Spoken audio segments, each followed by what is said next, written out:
Sana Andrews, who's an organiser with the Australian Services Union, is going to chair the meeting, and she'll speak now.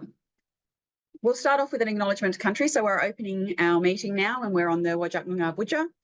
So we'd like to acknowledge the Aboriginal and Torres Strait Islander peoples of this nation. We acknowledge the traditional custodians of the Noongar lands on which we meet today, Walialak Budja. We pay our respects to ancestors and elders past and present.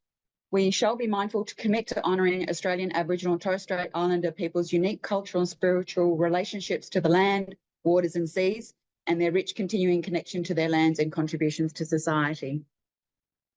And we also thank you, MUA, for the use of these premises, and thank you for coming to open up. Welcome to everyone here today in person and for those who have joined us online. The topic of today's meeting is anti-Zionism anti-Semitic?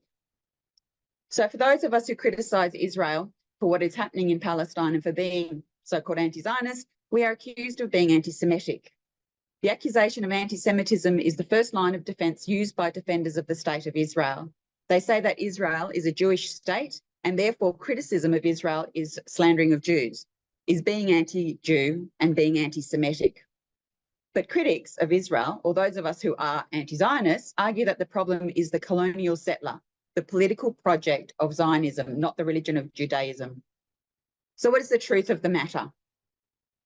Is anti-Zionism anti-Semitic? What is the history of anti-Semitism? What connects capitalism and anti-Semitism? This is what our three speakers will address today. So our three speakers are, and we'll start in reverse now because we had Vijay last, but Vijay is going to go first. So we're very proud to have here today and welcome Vijay Prashad. Vijay Prashad is an author, historian, journalist, political commentator and Marxist intellectual. He is the Executive Director of the Tricontinental Institute for Social Research, editor of Leftward Books, Chief Correspondent at Globetrotter, and a Senior Non-Resident Fellow at the Chongyang Institute for Financial Studies at the Renmin University of China.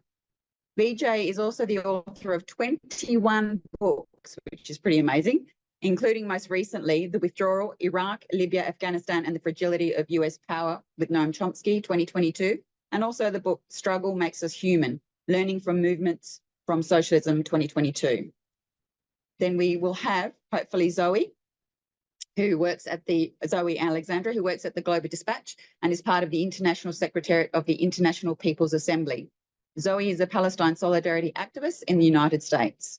And then thirdly, but not least, is Barry Healy from the editorial collective of Red Ant and who also organised today's event. And Barry is a lifelong socialist and has been active in Palestine solidarity for over 50 years. There will be some time for questions and answers, I'm assuming at the end of the three speeches or talks. So thank you, Barry's. Thank you, Vijay. If you'd like to hit go.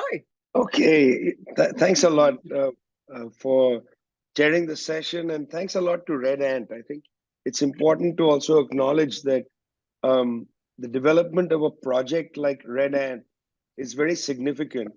Very large part of the world, Australia, at least territorially, generally what I consider the appendage of Asia.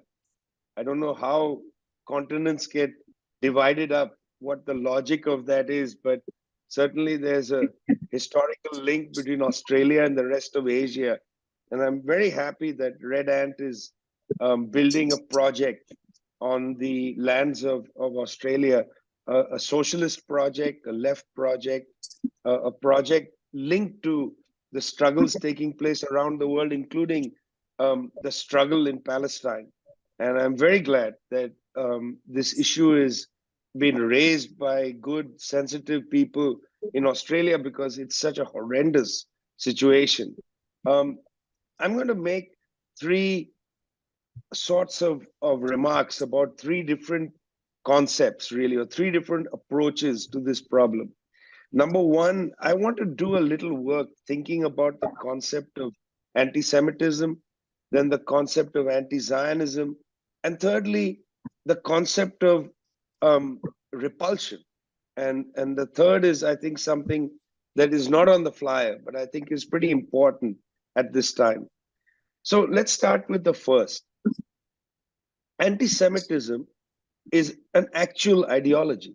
It's real. It's a species of racism. It has existed on the European continent, where it has its provenance for a very long time.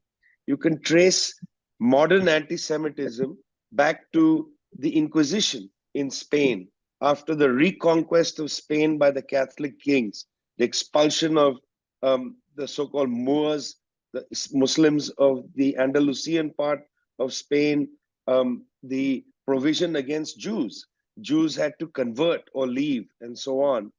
This is, of course, a part of Spain, Andalusia, that produced some of the most startling thinkers of that period, the period before the 1400s. People like Moses Maimonides, people like Ibn Rushd and Ibn Sina, people who were intellectuals of the Mediterranean. But the Reconquista and then the Inquisition was an inquisition not only against Muslims, which is to a large extent well known, but also an inquisition against Jews. And that seam of anti-Semitism, which had a ferocious role in Northern Europe, all the way from the Low Countries right into the heart of Muscovy, that seam of anti-Semitism, in a sense, produces its really ghastly history, mostly in the states that form Germany. In the time of the formation of Germany after Bismarck, there was a great debate that took place in these German states called the Judenfrage, where people actually debated, could you be at the same time a Jew and German? That is a repulsive way to frame nationality, but that's indeed how high philosophers of Germany framed it. I'm saying all this because I want to amplify the fact that anti-Semitism is a European problem. It's a European form of racism. There was no anti-Semitism in Baghdad, where Jews, Muslims, Christians lived in a kind of conviviality.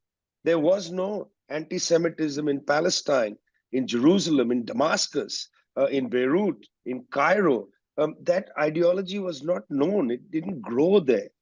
It wasn't from there. It's not native to those parts of the world. Indeed, right up till the 1940s, we talked of Palestinian Christians, Palestinian Muslims, Palestinian Jews, not anti-Semitism. It was simply not an ideology of the Arab world or of Asia in general. Anti-Semitism was unknown in a country like India, where there were Baghdadi Jews in some quite considerable numbers, in cities like Calcutta, where I was born, or in Mumbai. It was not a familiar theme, this questioning of whether Jews can live in your society. But this was a German problem. It was, to an extent, it was a broad European problem. And I think that's important, because why I'm amplifying this is that till today, Europeans have not come to terms with their own ugly history of anti-Semitism. And rather than come to terms with their own history of anti-Semitism, they're trying to displace it onto other people, claiming that, for instance, Palestinians might be anti-Semitic, or people who criticize Israel are anti-Semitic, when in fact anti-Semitism is their problem. It is a strange thing to watch the German government police the contours of anti-Semitism today. Germany, which has never really come to terms with its own history, never really taught its own history to its own people, not only about the Holocaust against the Jews from in the 1940s, but the genocide of the Herero and Namikwa people in Southwest Africa. Has never come to terms with its colonial history, the role it has played in the destruction of large parts of humanity, the annihilation, indeed, of the Namikwa and Herero people. So that's the concept of anti-Semitism. It's real, it's European, it's not anybody else's history.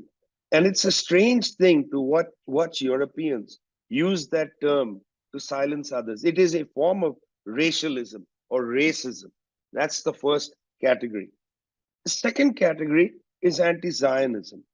Now, Zionism is interesting because Zionism is in fact a species of Germanic nationalism, a German form of nationalism. If you go and read the great texts of German nationalism of the 19th century, much of it really refracted in the work of Ranke, the historian, the so-called father of history, in Herder and people like that, you get this idea of nationalism as one people, ein Volk, one language, one religion.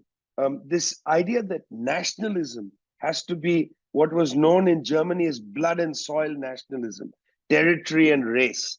That form of nationalism, which is again alien to the anti-colonial struggles.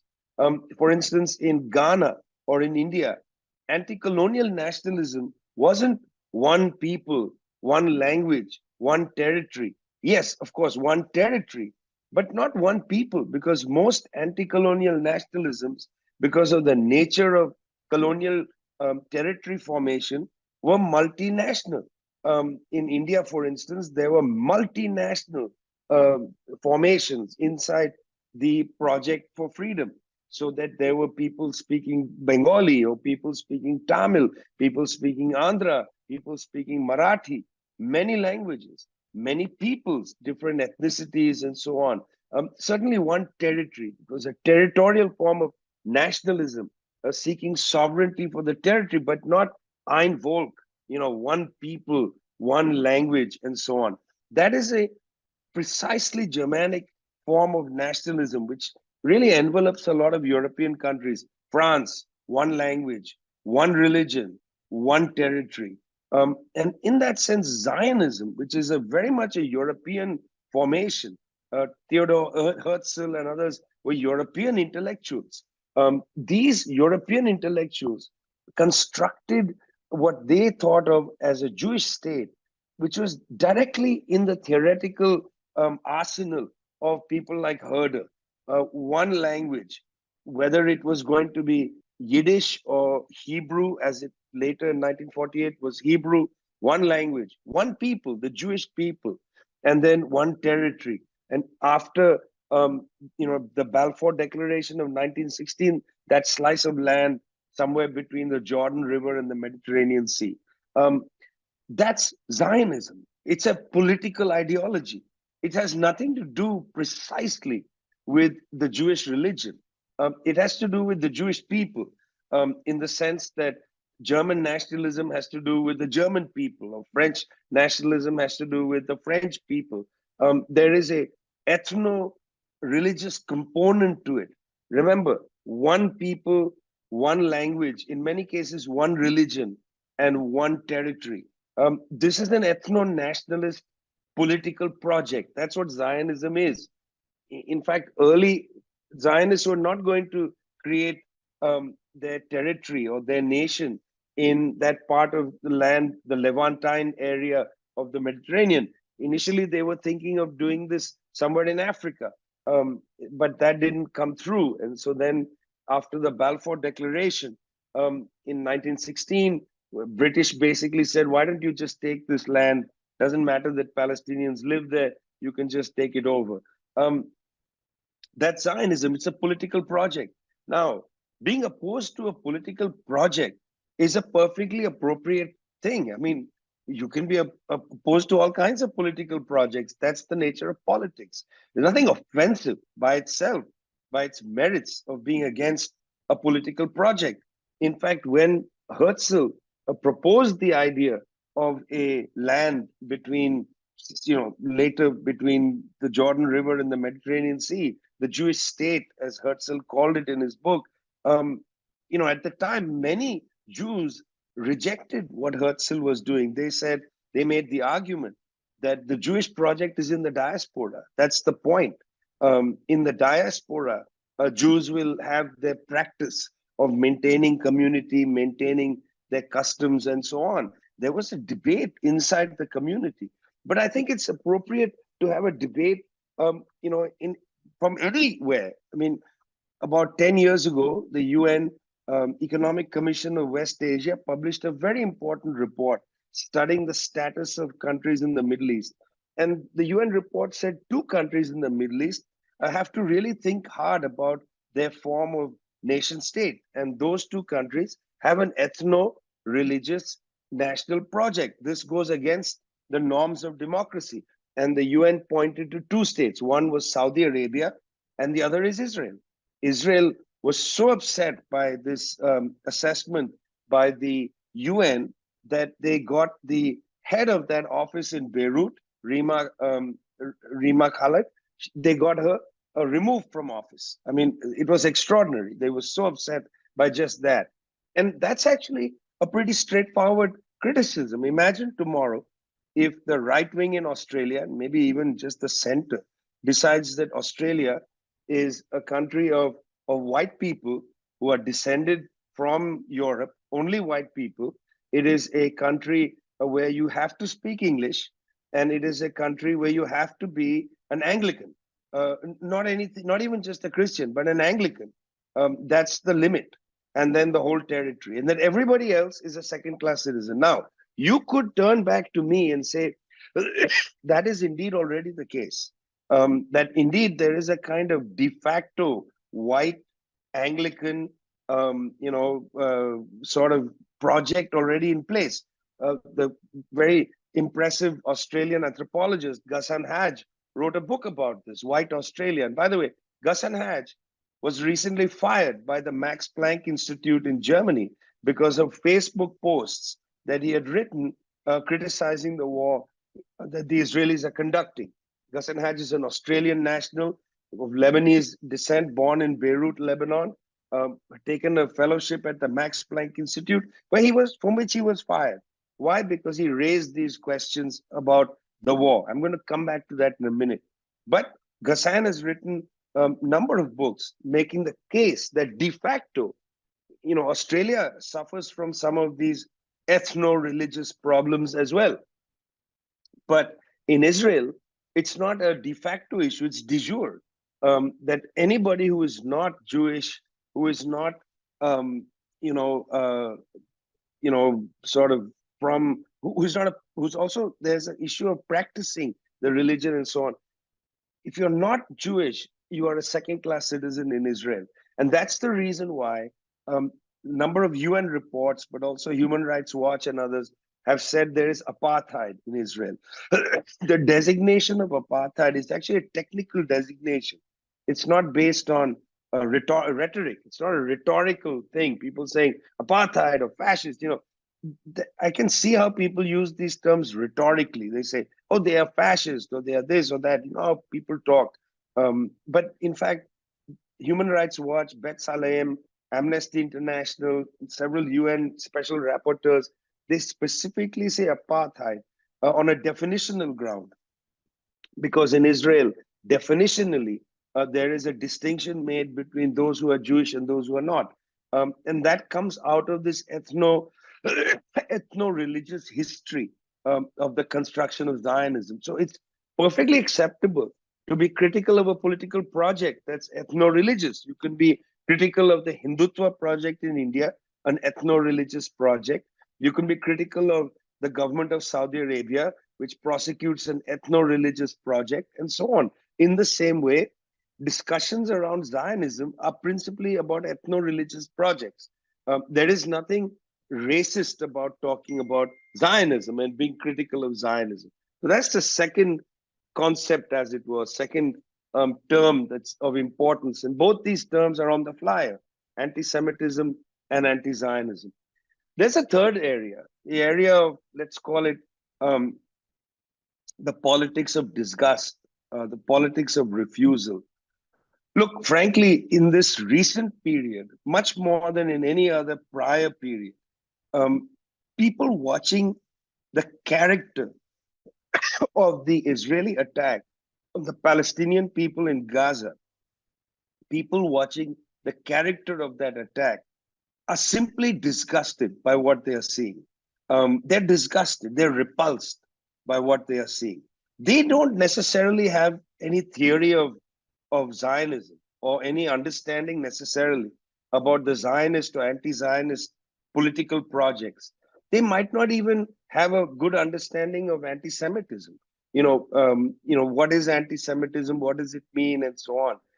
These are, in a way, very narrow discussions, which are not, they don't necessarily have a mass character. The term anti-Semite can be used politically to silence people, but there's no general understanding of the history of anti-Semitism its European roots, the way it's been mobilized in the same way, in fact, as other ethno-national types of projects are mobilized. And then very limited understanding in the world of Zionism. When I talk to people about this, they don't really know the history of Zionism and what constitutes anti-Zionism, and how these are not things particular to the Jewish state, but in fact, these are related to the problems in different countries, as I said, Australia and so on. The bulk of the people who are reacting very strongly to the events in Gaza are not reacting on the basis of the vectors of anti-Semitism or anti-Zionism. They are reacting out of a politics of disgust. They are disgusted by what's happening in the world. Polling data from country after country shows people bewildered why there's not a ceasefire. There's just insufficient understanding out there about why the Israelis are behaving like this, why the West, including the government of Australia, is fully backing the Israelis as they prosecute this, why nobody can stop this. I think this disgust and bewilderment is, in fact, the majority, it defines the majority of the attitude towards the killing of these 30,000 people. I think that's the main way in which people have entered this process. And so for people who are struck by the politics of disgust, the politics of bewilderment, it's confusing to be told that you are anti-Semitic for merely saying, I want a ceasefire. It's confusing for people to be called anti-Semitic merely for saying, I don't want to see this kind of violence meted out against the people.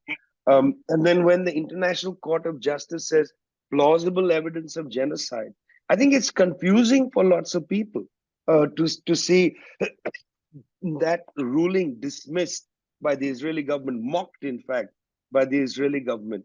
And I think that for those of us who are very much invested in a kind of politics of sensitivity, we don't want to see people harmed in such a horrible way as the Palestinians are experiencing. We believe fundamentally in the right of people to exercise their humanity, to exercise dignity, to live as people equivalent to other people.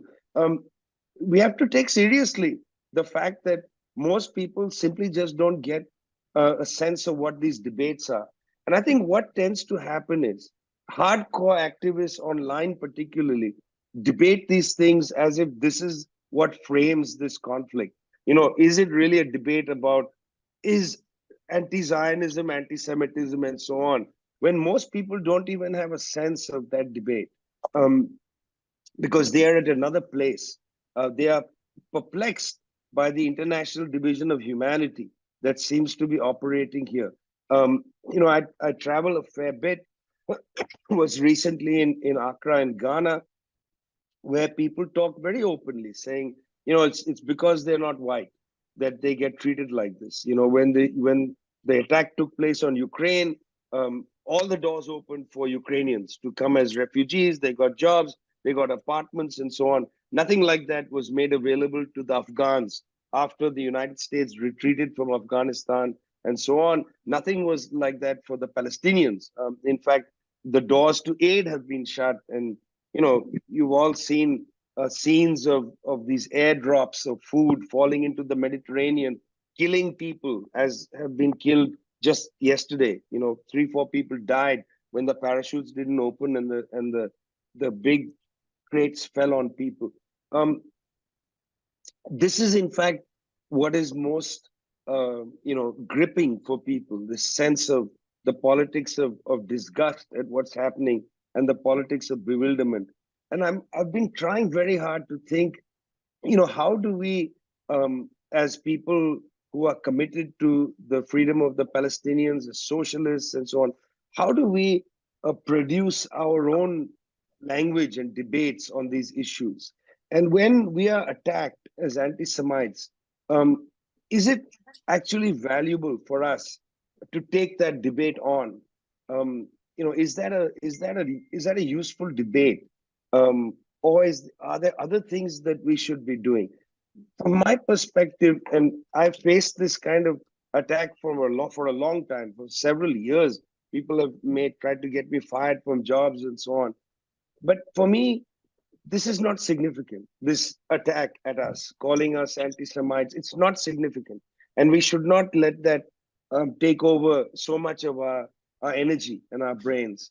I think that they are trapping us into a debate which we don't need to be trapped into, because there are masses of people that we need to be reaching out to now with a much more sincere and sensitive posture.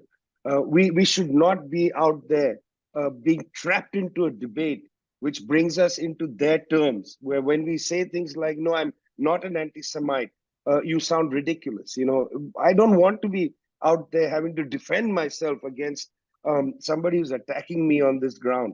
I would like to talk to a much broader group of people who are represented by the politics of disgust and the politics of bewilderment. They need us. They need us there where they are. They don't need us to be stuck talking to some trolls here and there, or the Hasbara groups from the Israeli state that come in here deliberately to suck our energy into their debate. I don't need their debate.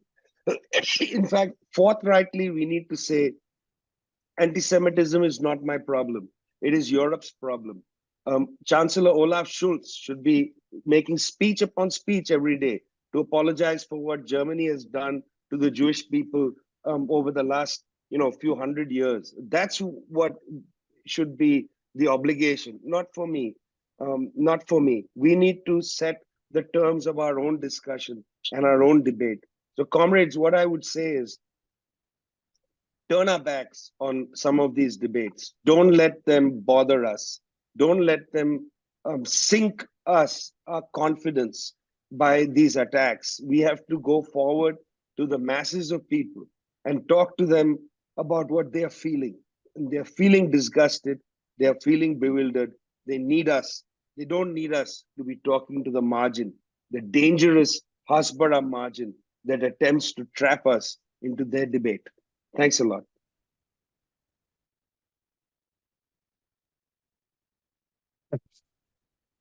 Thanks, Vijay, would you like to go straight to question and answer just with yourself, and following that I speak, or would you, because we're kind of, the Revolutionary Vanguard here in Australia wants to know that you get a good night's sleep, right? So speak now or forever hold your breath. Would you? No, you can't hold your breath, right? I've never known anyone who can speak off the top of his head the way you do, mate. So would you like to go straight to question and answer? We will just pepper you with questions, you answer. Or would you be willing to hear my presentation and then we do it jointly? You've actually put me in a difficult position, because I would, of course, like to hear your presentation, but I would also like to not be awake for the next hour and a half. So I'm in a difficult position. And since we are all Asians and extraordinarily polite people, it's very difficult to for me to directly say anything. So let me just put it like this. I'll be guided by you. Oh, you'll be guided by me. Okay. And that's great. Oh, good. So you're a Bolshevik militant and you will submit to party discipline. I dictate that you should go to bed. No, but only after you've answered a few questions. So we have some. Maybe if you speak, and then I'll just repeat it for Vijay. Well, was going to the United States. Wonderful political decisions can be found. What do you make of the recent uprising of anti-Semitic pro-Zionist decisions? Not just from Christian fundamentalists, most makes sense, but people like Musk, very pro-Zionist but very anti-Semitic at the same time. What do you make of that? Okay, Vijay, the question is, what do you make of the sort of confusing confluence of anti-Zionism and, I should say, pro-Zionist anti-Semitism in the United States? and not just from the Christian fundamentalists who want to see the return of Jesus, but also people like, well, Donald Trump and Musk. So do you want to speak to that? Yeah, I mean, it's you've answered part of the question, because the terms of the confluence of pro-Zionism and anti-Semitism are, of course, set by Christian fundamentalists. They set those terms, and indeed they share this with very orthodox religious Jews in Israel who believe that they should destroy the Al-Aqsa temple, and the mosque, and build the Temple Mount. From the mount, build the giant second temple in Jerusalem. This is a view held by many Orthodox religious Muslim Jews inside Israel, and they share it with the Christian fundamentalists. The Christian fundamentalists, of course, go further than the Jewish wish to build the second temple, because the Christian fundamentalists say, once the second temple is built, God will kill all the Jews and lift the Christians to heaven. I mean, that's what makes that Christian Zionism anti-Semitic, because in fact they are calling for the death of all Jews. And James Healy, for instance, the Reverend in the United States, big, very influential religious figure who spoke at the pro-Israel rally in Washington, D.C., is openly talked about this, the death of the Jews so that Christians can rise up to heaven. So that sets the term for some of this, the mass base, as it were, for this Christian Zionism, this Christian anti-Semitic Zionism. That's the mass base. That's the millions of people who adopt that position. It's not just in the United States. It's in Brazil. It's in several other countries where the evangelical movement has really picked up steam. Bolsonaro's, pro-Israel politics are rooted in that Christian anti-Semitic Zionism. Javier Milei of Argentina, his pro-Israel position is rooted in that Christian anti-Semitic Zionism. I mean, I think that for people like Donald Trump, and it's very hard to figure out Elon Musk. Okay, I don't want to even try to analyze Elon Musk's thinking. This is a South Africa child of South African apartheid, who has the most confused understanding of the world. One minute he's talking about Marx, the next minute, he's in space. I mean, he is a confused boy, and I don't really get it. So I don't presume to, but I know that seam of thinking, that includes Donald Trump. That seam of thinking is interesting because one level of it is pure opportunism. They are opportunistic. They want to capitalize on this mass base of Christian anti-Semitic Zionists. But another side of it finds an appeal in what we used to call gun Zionism. When Ariel Sharon appears on the scene in the 1970s in Likud politics, you have a new species of Zionism get calcified. It was there earlier, 1948 and so on, that the Zionists must have a gun, must always protect themselves from danger. We don't want the Holocaust again, so we'll be muscular in our defense of our Israel and so on. But from the 1970s, when Sharon enters Likud as the Minister of Agriculture and so on, from that point onwards, Barry, what you begin to see, which is interesting, is this kind of idea that Israel will defend itself and will also defend the West inside the Middle East. It will be, in a sense, an aircraft carrier for the West in the Middle East. It will be the gendarme of the West in the Middle East. And after the Iranian Revolution, when before that, Iran played this role for the West, was an anchor of Western interests. The Shah of Iran played this role.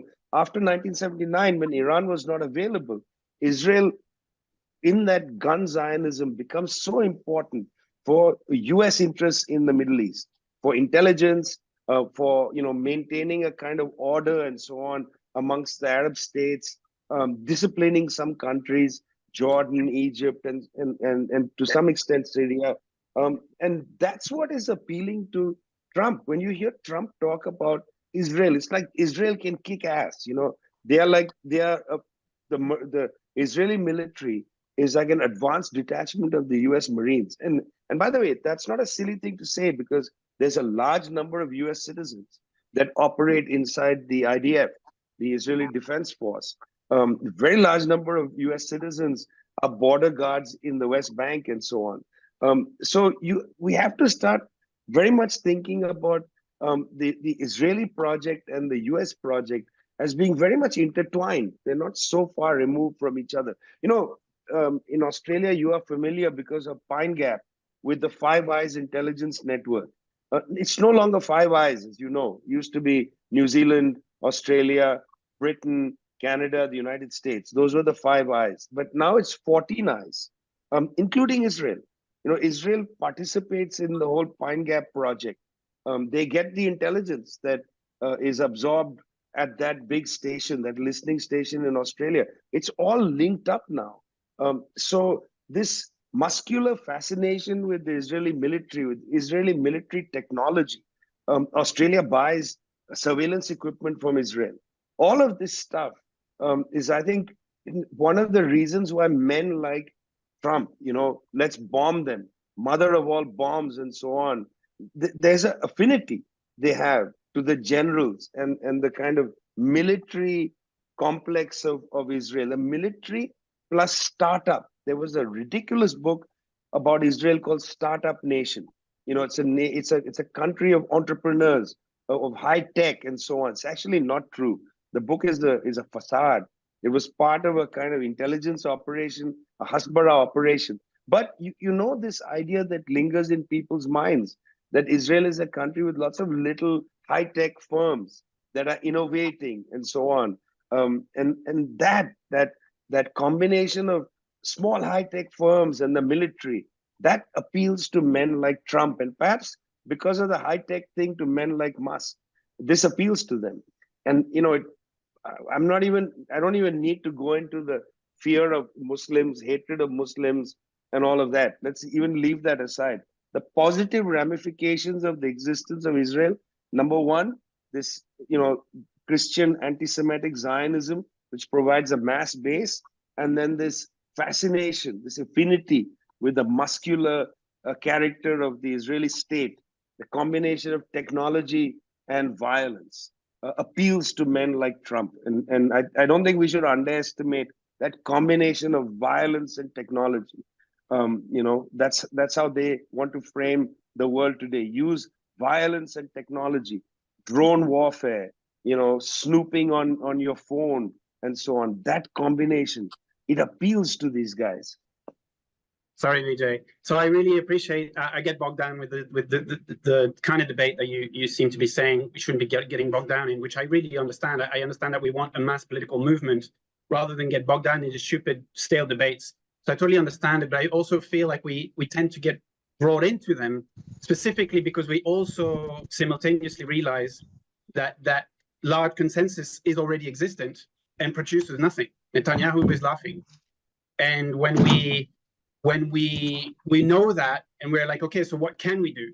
And the reason why I think we get bogged down into that debate is it's an extension of saying we need to get bogged down into that debate because it's essentially saying fascism is wrong, and we're fighting the Musks, the Trumps, the people who, like what you were just saying now, have an appeal for the strongman, which is reflected in the Zionist view of seeing the Jewish diaspora as the weak Jew, which is bad, whereas we and the consensus around the world is we want to stand with victims. We believe in, in humanism, and we believe in the UN, and we believe in all this stuff, which is now just proved to be a whole sham. And in fact, it's imperialism all the way down. My question is, what do you suggest the politics of repulsion? What do we get from that? Where do we go with it? Yeah. So here's the interesting thing: is I actually don't agree that Netanyahu is laughing all the way. I think the global protest movement has put a lot of pressure on the Israeli high officials. Isaac Herzog is going to go to the Netherlands, and he is going to face people yelling and screaming, war criminal, wherever he goes. US high officials, Kirsten Gillibrand, Jared Kushner is not a high official, but all these people try to stand up and speak and young people get up one by one and yell, ceasefire now, you are complicit in genocide. Aaron Bushnell's death has also chilled people in different quarters of the world. 2 million people on the streets of Istanbul. Yes, they were flying Turkish flags, not Palestinian flags. It was like a rally for Erdogan rather than for Palestine, but they were chanting free Palestine. There's a lot of pressure on the Israelis. And I think there's a lot of pressure on the high officials of the West. And they find that they are losing large sections of their own population. So we are having an enormous impact. And I would really like us also not to surrender to their view, which is that Netanyahu doesn't care. He cares. And one of the things that the Israelis are saying now is the reason this government is refusing to stop the barrage is because they feel that if the barrage stops, the music stops. There's no chair for Netanyahu. He needs the music to continue. The musical chair's music cannot go off because then the political recriminations will start in Israel at a higher level. So there's a cynical way in which they are continuing to prosecute this war, killing people even today and so on. We are having a big impact. I would not concede that we are not. Now, the question is, of course, we are demoralized because today again, children died and so on. And we feel that by not being able to have a ceasefire, we're not having an impact. But let me say a few things about that.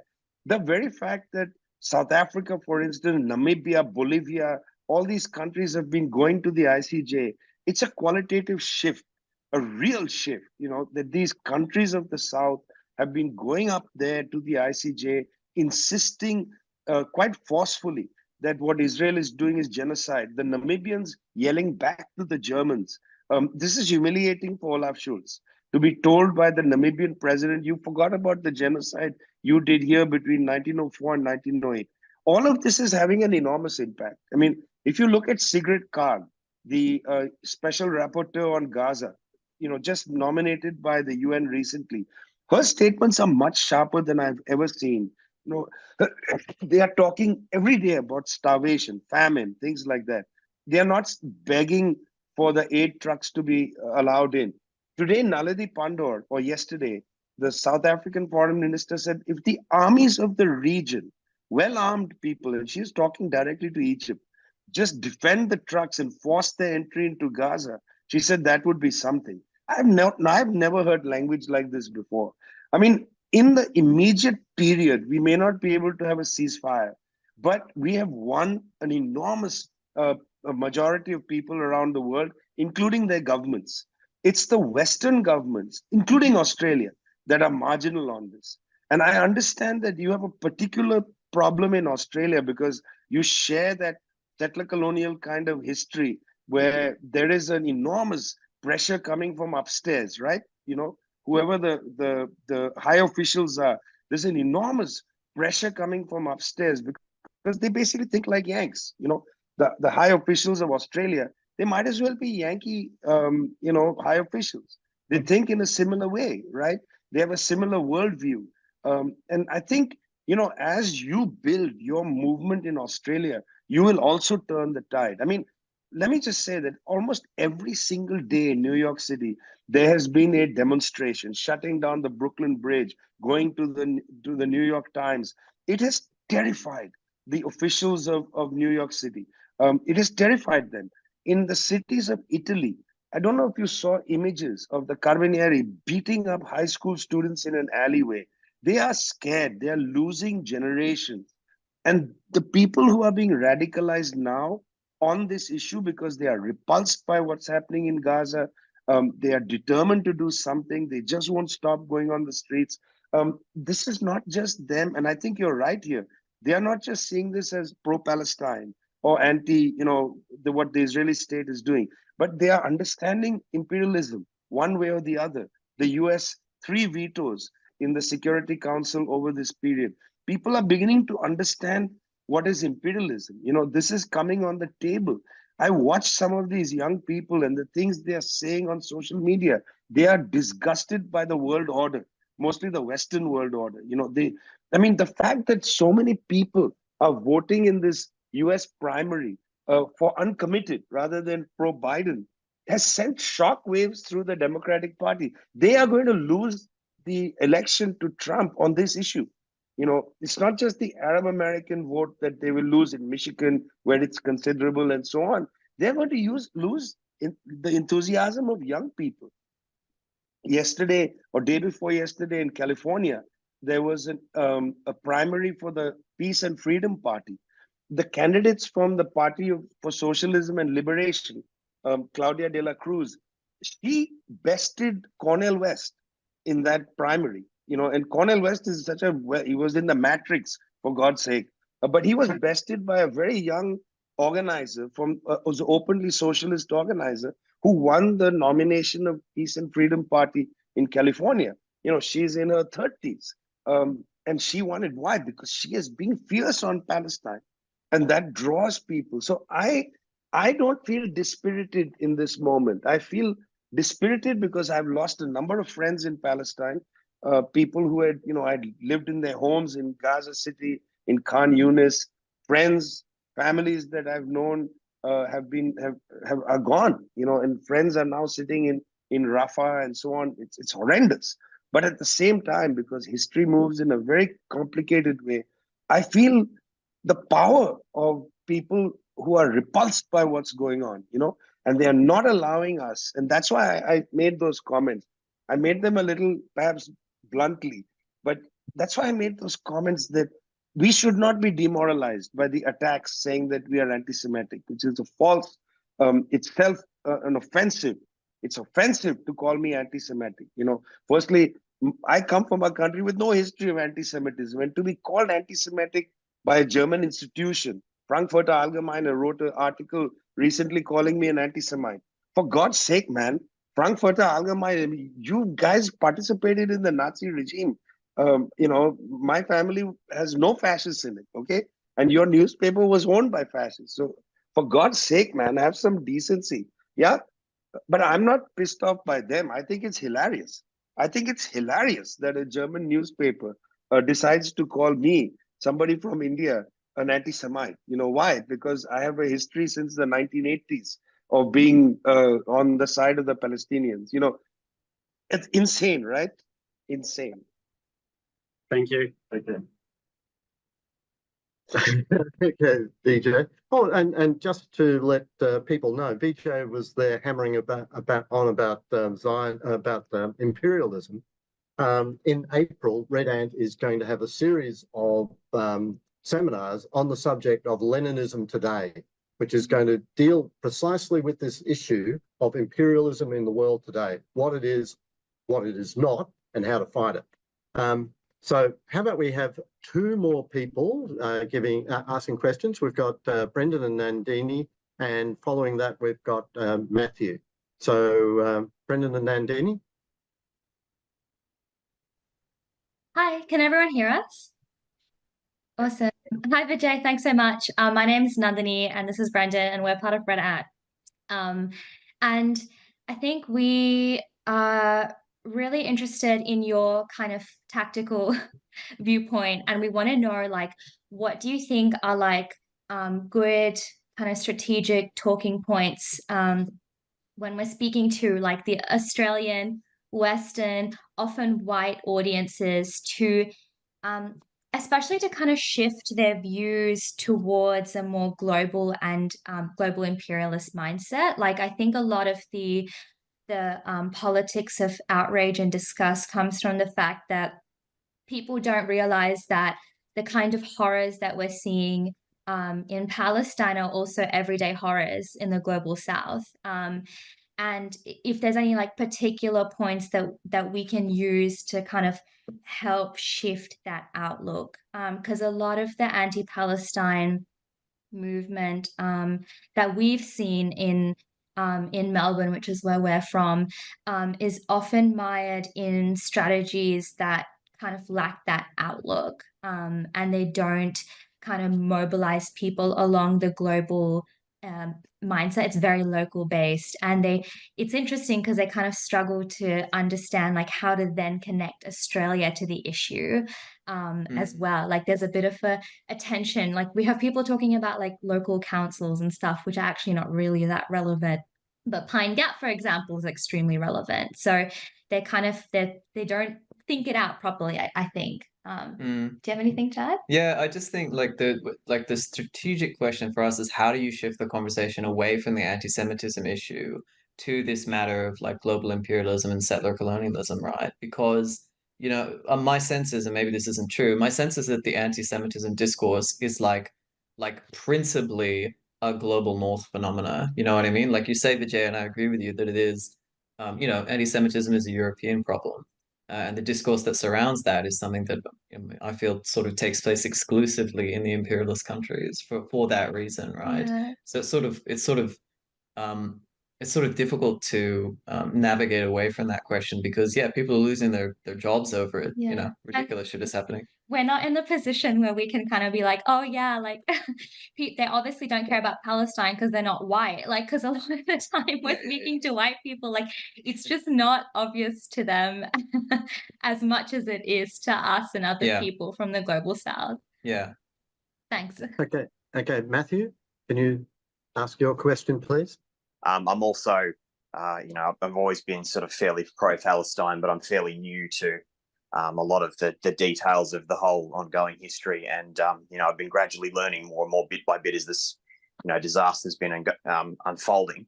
The question I have is sort of about, is sort of on that theme of people like Netanyahu sort of painting themselves into a corner and then continuing the terrible things that they're doing because they've painted themselves into a corner.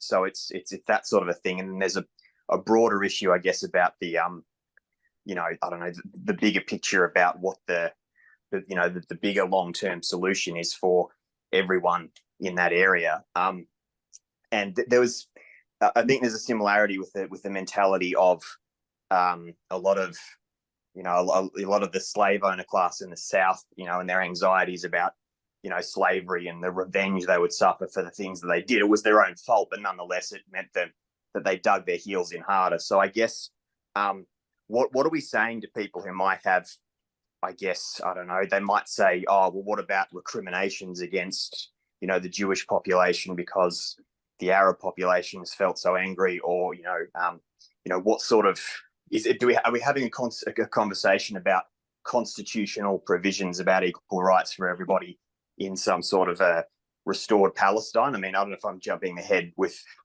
that sort of a question, but yeah, I guess that's sort of what my question is like, how do we have a conversation with people about what the long-term conversation is and everyone, you know, being on the right track and getting along going forward after all of the, you know, horrific damage that's been done? I think that question makes sense. I hope it does.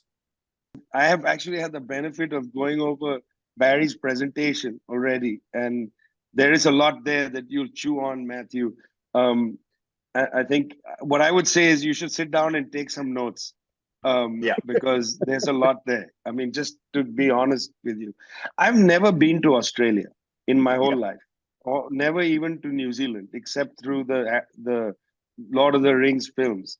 And, you know, I would like to come to Australia, and I've been talking to Max Lane about it and so on. But I would like to come before Mitchell Stark retires, because I'd like to see him bowl once live on an Australian ground, because I think he's a pretty extraordinary fast bowler. But anyway, I'm so happy, guys, because India is just destroying England, okay? And I don't know if you follow this, but I have my friends in the rail workers union in England, and I constantly rib each other that I only write to them when India is beating England in a test. I like to write to them on the 4th day of the test when it's a fait accompli and looks like England is going down once more. But anyway, I have the highest respect for the Australian cricket team because those fellows keep winning, and something about the water, or maybe it's a settler colonial thing, guys. I don't know what it is, but that team is ferocious. And soon we'll be saying, just as we say anyone but England, we'll be saying anyone but Australia, but not yet. I'm saying all this because Nandini and Brendan, I don't know your country at all, really.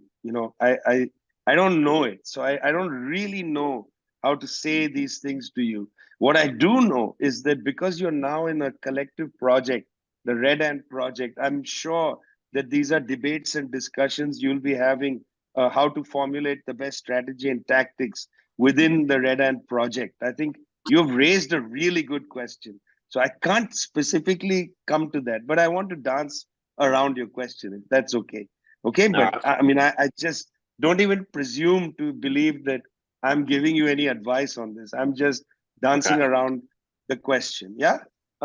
Sure. But again, I'm really happy just to see you guys.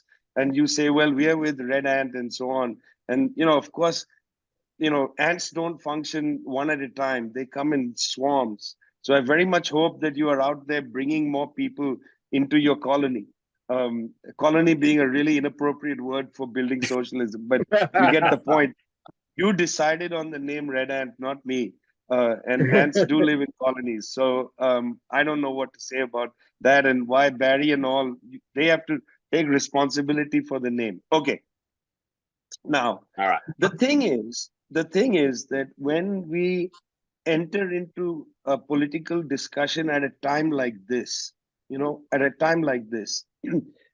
most of the people sensitive, distraught by what's happening, most people allow themselves to be framed around the concept of ceasefire. They are not actually thinking, Matthew, about what happens the next day. What are the politics, 2-state solution, 3-state. Most people right now are just trapped by the concept of ceasefire. We are going to have Ramadan, what we in South Asia call Ramzan. It's going to start in a few days.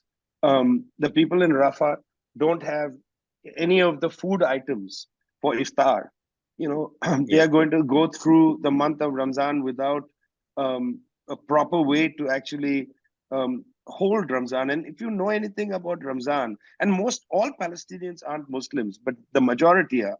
If you know anything about Ramadan or Ramzan, it's in fact a month of celebration. It's joy. It's not a month of deprivation. It's a complete misunderstanding of fasting.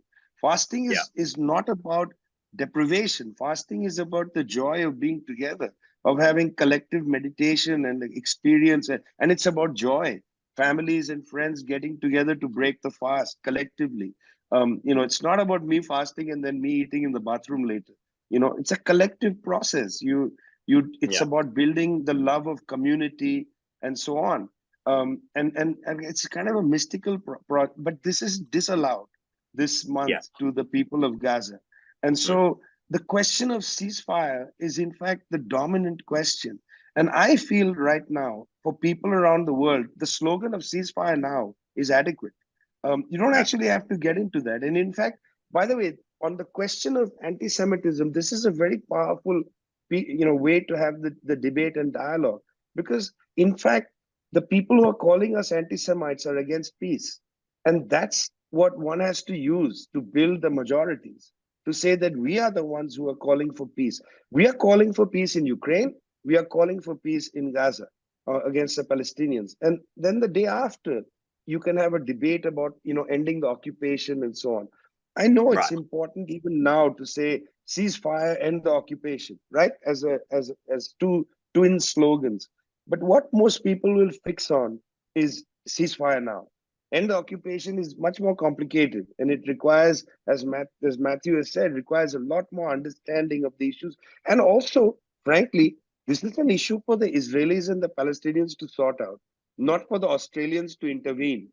It's a little bit like when George Galloway was elected MP from Rochdale, the BBC reporter says to him, "Do you think it's appropriate for Hamas to be in the government?" And, Galloway says that's such an imperialist question. That's for them. If the Palestinians want to elect them, they go ahead and elect them. I mean, frankly, listen, I would like to intervene in the British elections. And I would like to say, don't be idiotic. Don't vote for the idiot Keir Starmer and the idiot Rishi Sunak. Vote for a third alternative. Vote for whatever. I mean, why doesn't the Scottish National Party run candidates in England? Or Sinn Féin, for God's sake, let's try something different. You get the point, the point is that we are not actually interfering in British politics. Why should they interfere here? In fact, my friend, the Palestinians have many proposals on the table, to discuss and negotiate the way forward. But you see, we are always dragged into their frame of debate. For instance, I will go out there and chant, from the river to the sea, Palestine must be free. And they say, oh, that's anti-Semitic. But how is that anti-Semitic? Frankly, that is the policy today of the Israeli government. They want from the river, the Jordan River, to the Mediterranean Sea. They are trying to erase all the Palestinians.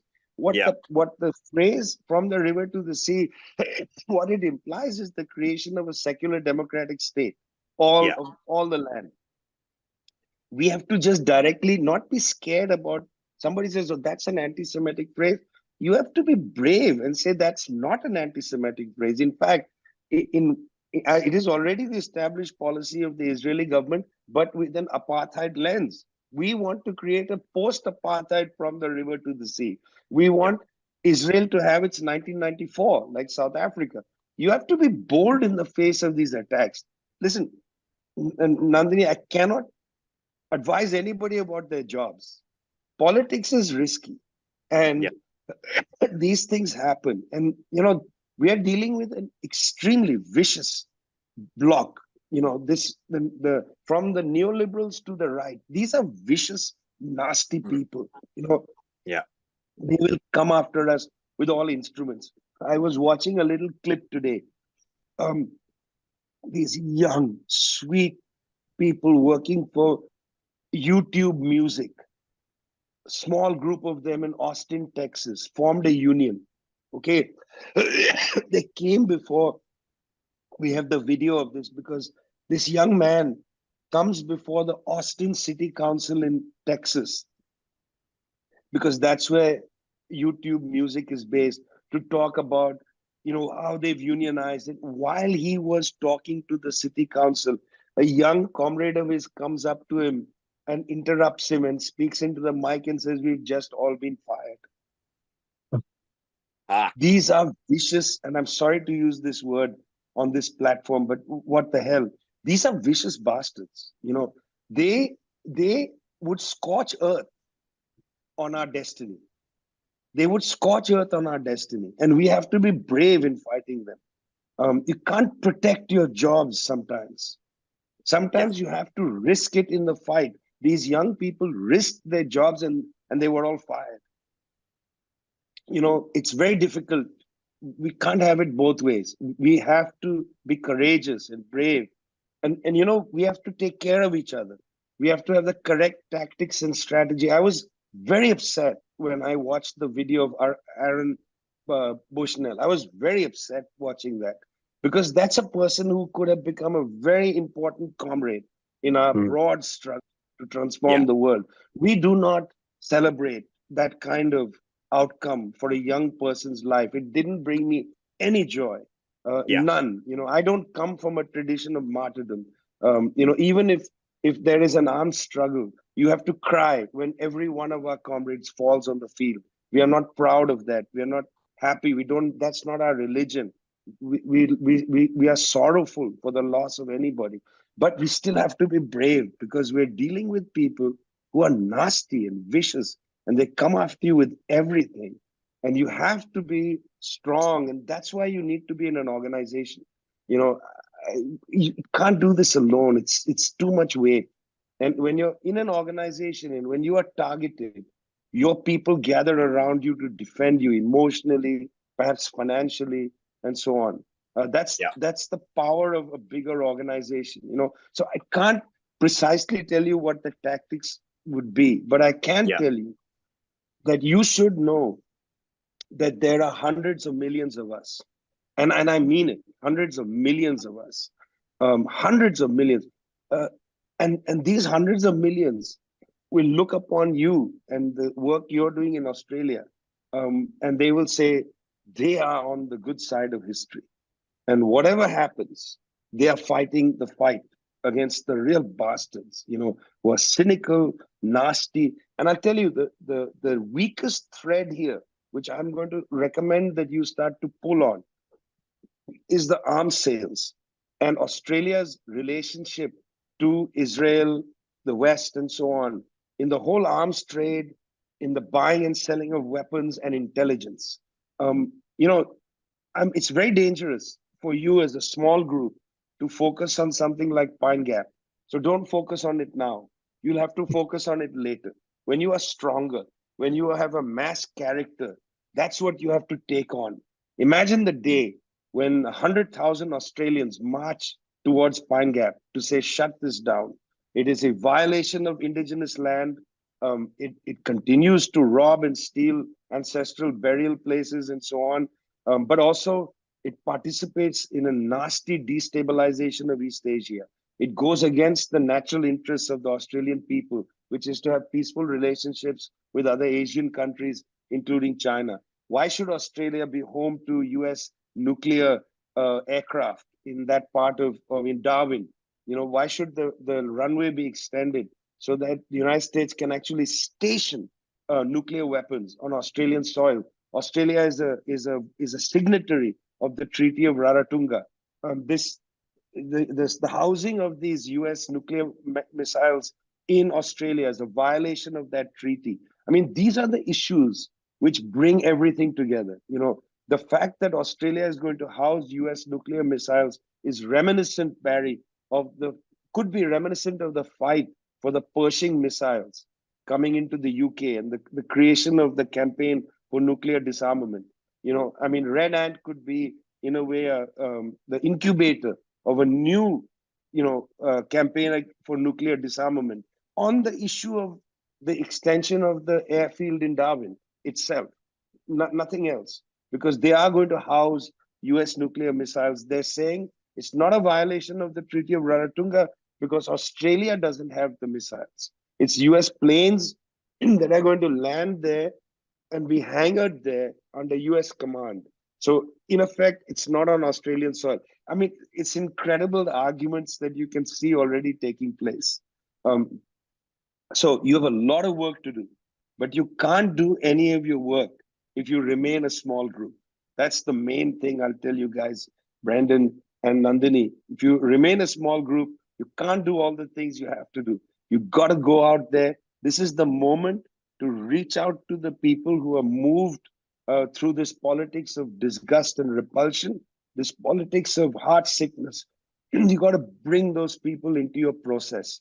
You don't have to hammer them on the head with, imperialism too quickly, but you got to bring them in, because sensitive people in many parts of the world don't have the experience of being organized.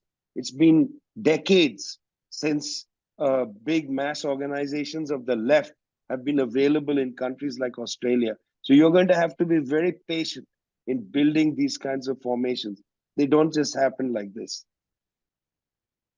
Okay. Vijay, you've spoken to us about imperialism and cricket. I'm very impressed that you managed to do that. Now, look, and also, Vijay, if you can speak this well off the top of your head when you're exhausted, I've seen you first thing in the morning, actually, when you've had your cup of coffee, and that was at the conference in Johannesburg last year. So thank you very much for your contribution. And now I am going to give my presentation on the history of anti-Semitism, a Marxist view of that. And I noticed that you did manage to weave in some of the things that you did read my draft. Hey, good on you. Thanks, mate. Okay, well, look, thank you very much. And on behalf of Red Ant, we do invite you to Australia. And if that means I have to take you to a cricket match, yeah, I'll do it. Okay. Perth does have the fastest. Oh, Perth has the fastest wicket, I'm told. Hey, that's cool. Okay. Well, look, okay, look, thank you very much, Vijay. And please, sleep, recover, help to build the revolutionary movement around the world. Thank you. Bye. Thanks a lot. Bye.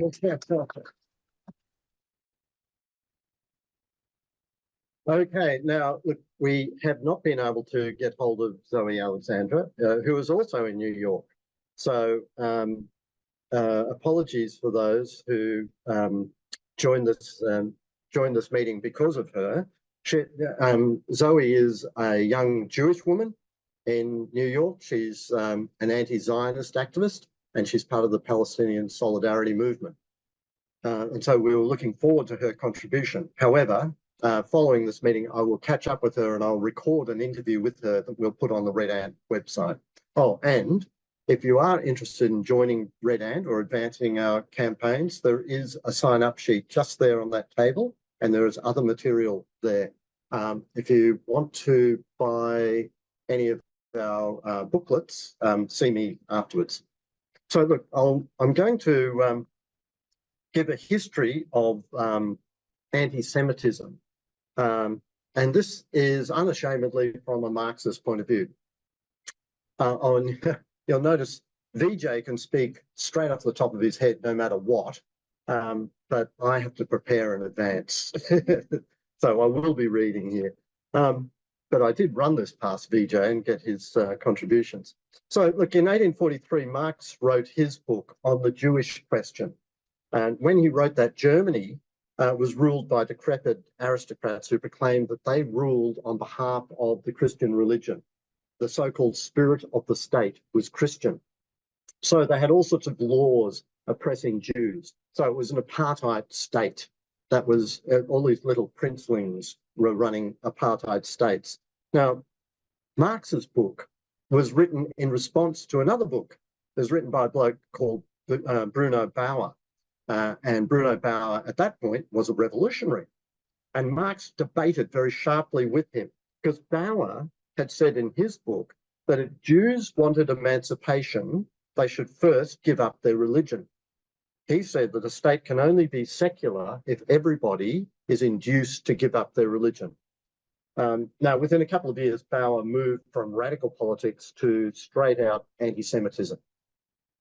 Now, nowadays, the Zionist state of Israel declares that the spirit of its state is Jewish, which is just a mirror image of the oppressive German apartheid states of that time, the kind of state that Marx denounced.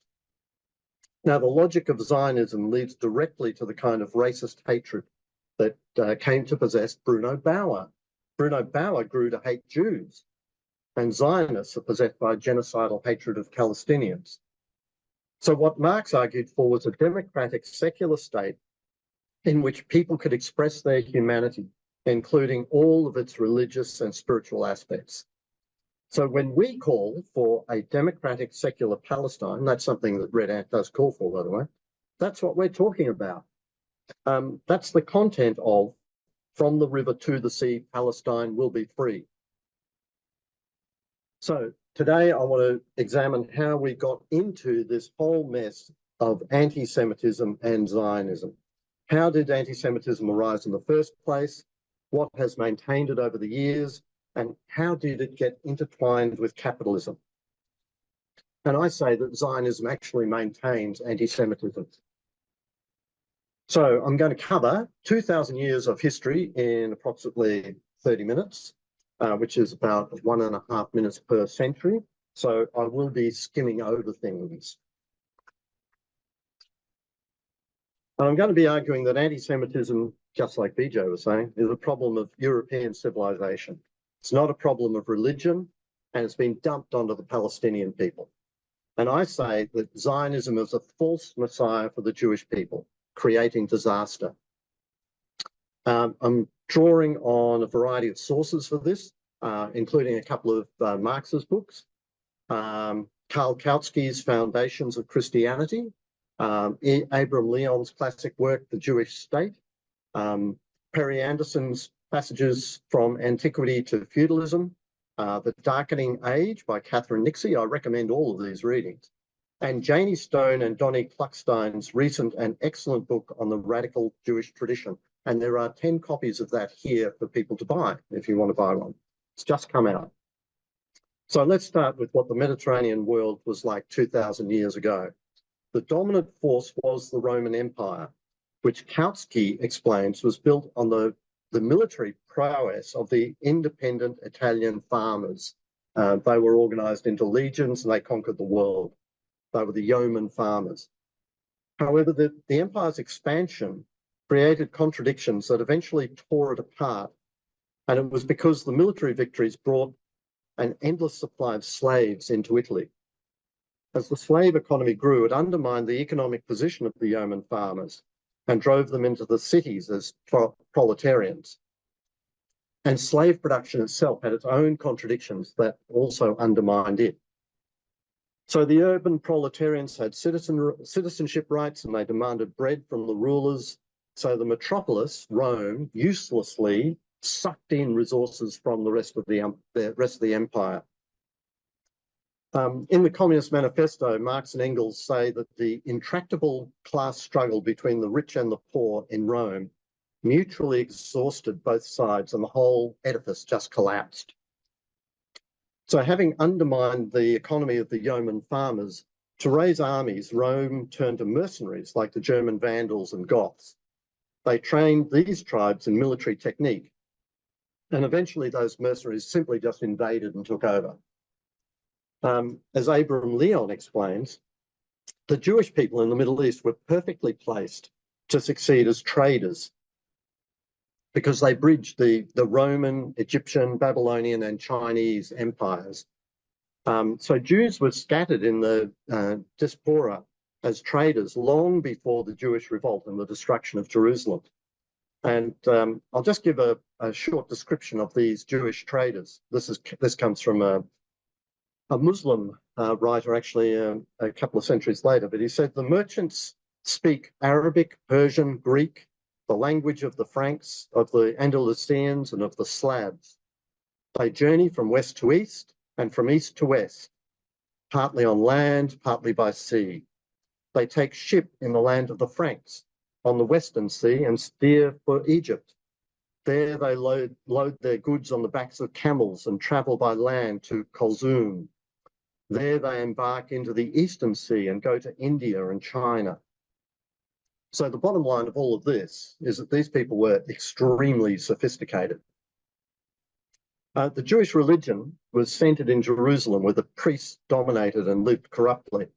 But in the diaspora, the Jewish sect called the Pharisees built community prayer centers called synagogues, and their theology actually opposed the priesthood. These synagogues were sophisticated and intellectually rich and attracted a large supporter base of non-Jews who were allowed to participate on the fringe of the congregations. And among those fringe groups, who are made up of Greeks, the Jewish food restrictions and circumcision were quite abhorrent. So while there was a large community of non-Jewish sympathizers, there was a barrier to them converting. But then into the synagogues came a new Jewish sect, the Christians. And to put it mildly, they sparked debate. They said Jesus was the Messiah and God had allowed them to eat whatever they wanted and men did not have to get circumcised. Now, at the beginning of each synagogue meeting, the Pharisees would call down blessings from God on the congregation, and then they'd call down curses on the enemies of the congregation. After a while, the Christians got added to the list of people being cursed. And that drove them out of the synagogues. And it led the Christians, as they wrote their Gospels, transposing back into the mouth of Jesus the debates that they were having with the other Jewish groups. Abraham Leon says there was also a class divide in all this. He says, and this is a quote, Christianity in its beginnings must be considered as a reaction of the labouring masses of the Jewish people against the domination of the wealthy commercial classes. Now, all of this squabbling among Jewish sects wouldn't mean anything except that in the year 312, the Emperor Constantine converted to Christianity. So out went Christian radicalism, in came Christian dominion. Christianity blessed the emperor, and the emperor used Christianity as a tool. Perry Anderson says that the rise of Christianity was both a symptom and a cause of the collapse of the Roman Empire. The Christian hierarchy that started being paid by the Roman state added yet another layer of useless bureaucracy to an already bloated state apparatus. But by effectively becoming the police, the Christians brought a whole new ideology to Western civilization, and that is total ignorance. As Catherine Nixie explains, the early church fathers preached and recommended that the masses should remain totally illiterate, and they organized the destruction of libraries and much more. For example, St. Augustine said, all superstition of pagans and heathens should be annihilated. That is what God wants, God commands, God proclaims. So all the statues, all the temples, all the books were attacked, especially books. Christine Nixie estimates that 90% of antique literature went up in flames. All the libraries, the whole lot, and librarians copped it in the neck, literally with swords. So while all of this burning and wrecking was going on, the Goths and the Visigoths invaded. Perry Anderson says that their arrival melded the dying slave economy with Germanic social structures and created feudalism. But both parts of that synthesis were in crisis when they met. So the result was very slow in maturing.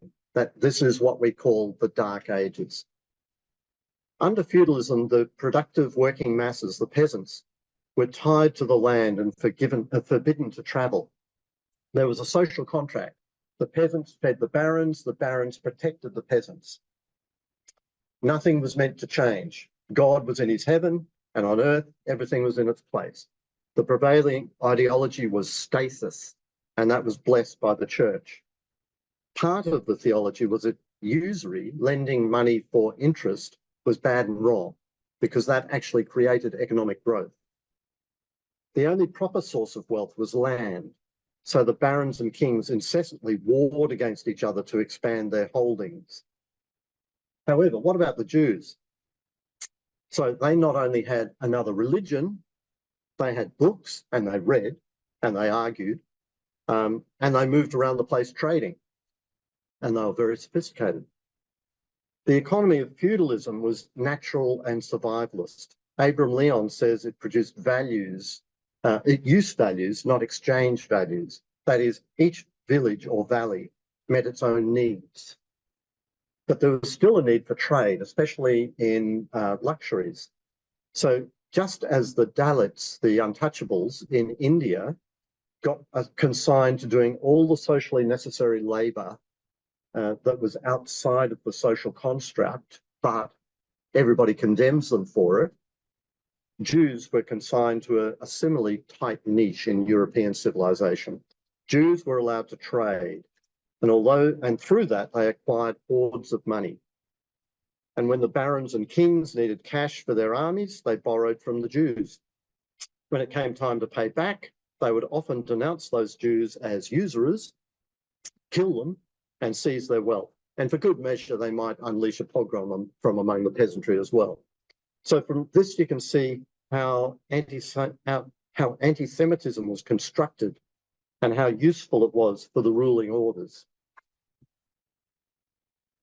Janie Stone and Donnie Kluckstein explain how, as capitalism began to slowly crystallize within feudalism, kings would sometimes expel Jews from their realms to stop competition with Christian capitalists. One of the nations that was actually accepting of Jews was Poland. And so most Jews ended up living there. Then Poland got carved up between various empires, and the majority of Jews ended up living under the Russian Tsars. The Tsars strictly constrained Jews to a limited number of occupations and living locations. It essentially trapped them as a middle layer between the sainted Tsar and the peasants. Now, I'll just read a description here of life in the Polish town of Vilna that illustrates how the Tsars set up their realm so that everybody hated each other and had to relate to the Tsar as like the holy arbitrator. So this is the description. Despite several communities living cheek by jowl, there was no melting pot. Each nationality lived a separate life and had no contact with the other. 8 different languages were spoken. Polish stood at 31%, Russian 20%, while Belarusian and Lithuanian were among the others. But Yiddish was easily highest at 40%. These proportions were reversed outside the city precincts. Yiddish speakers were 4%, whereas Russian constituted 44%, Ukrainian 18%, and so on. So it was like the Tsarist society was set up like a pressure cooker, with the peasantry having an enormous number of resentments. But the people they were directed to resenting were these Jewish traders in the towns.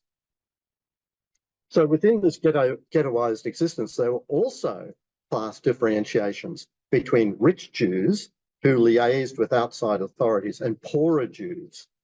And this is a recurrent feature all the way up to the Zionist behaviour in World War II. Now, Janie Stone and Donnie Kluckstein show that where the bourgeoisie took up its historical role of waging democratic revolution against feudalism, Jewish emancipation advanced. Revolutions were good for Jews. Those capitalist revolutions occurred because capitalism is based on commodity production for profit, not use values. So money hoards, which the traders had, changed into capital, and capital needs freedom to chase profit. And workers need freedom to sell their labor power.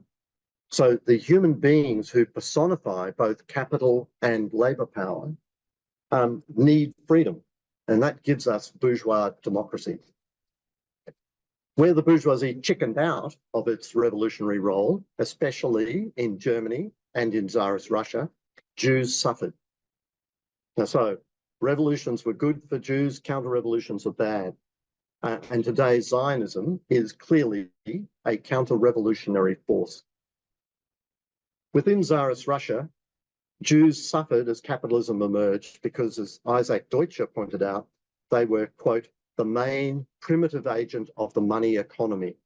And as the incoming capitalist money economy smashed feudal life, those on the receiving end struck out blindly at what they experienced as the cause.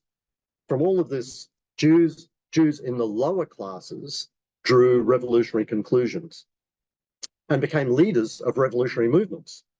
And that tradition extended into the rise of the revolutionary communist movement. Many of the leaders of the Bolshevik Party were Jews. So Janie Stone and Donnie Kluckstein say that many Jews became communists or members of the Bund, which was a politically centrist organisation, a socialist organisation.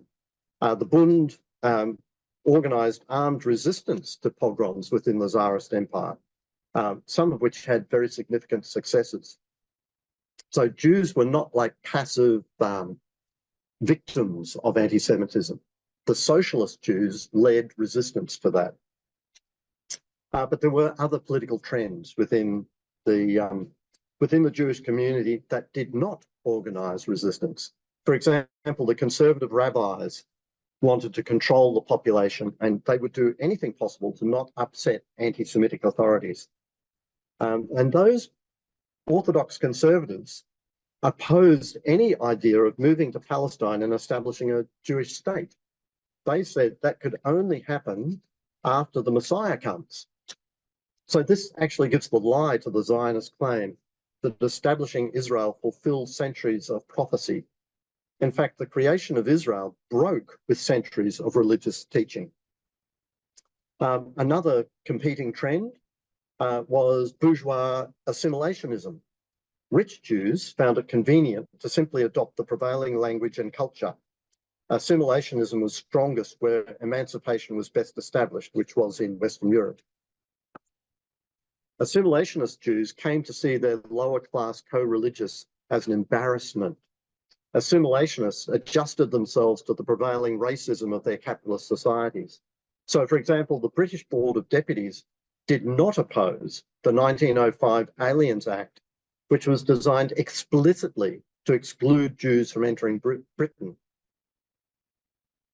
The last trend was Zionism, which was established by Theodor Herzl, and it had the least support of all of the political trends within the community, the Jewish community.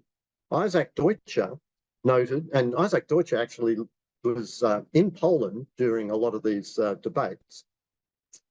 He noted that the Jewish community elections that were held regularly in Poland up to World War II, in those elections, the Zionists never once won a majority.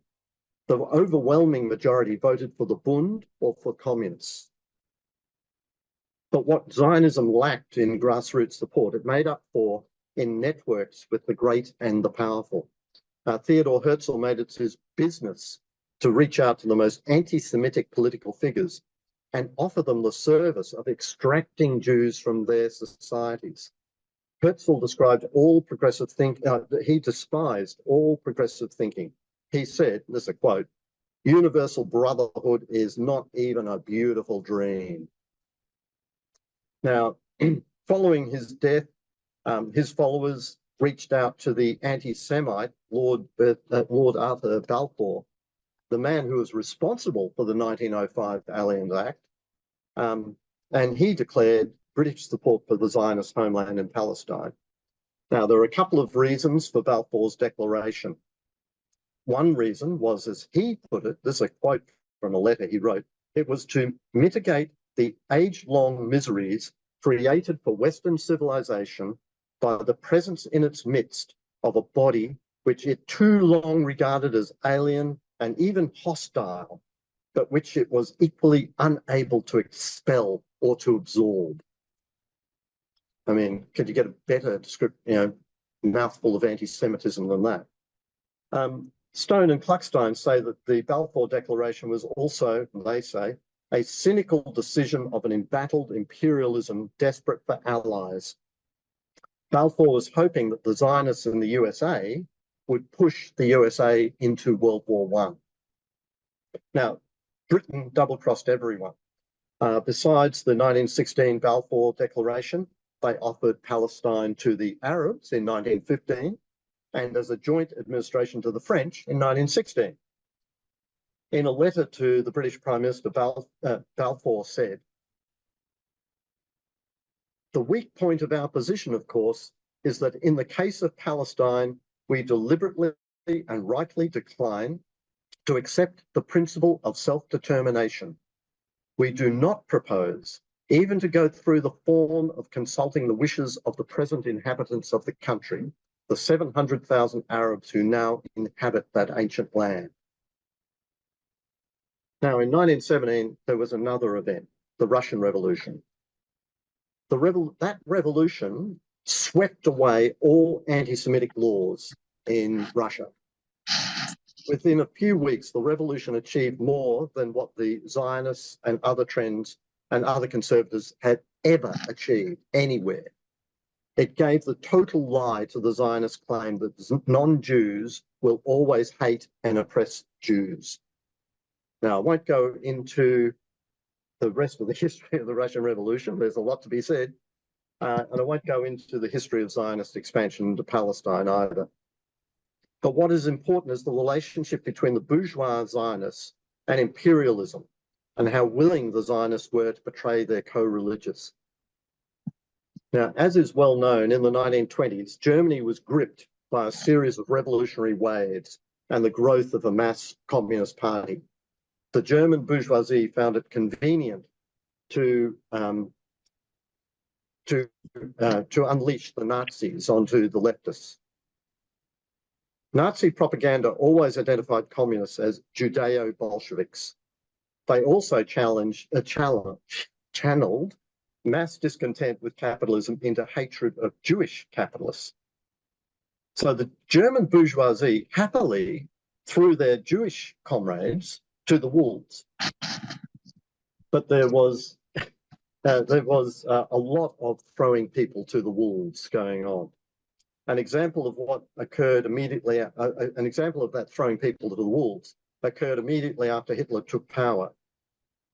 There was a worldwide boycott of German goods. There was a kind of like a BDS, like we have today.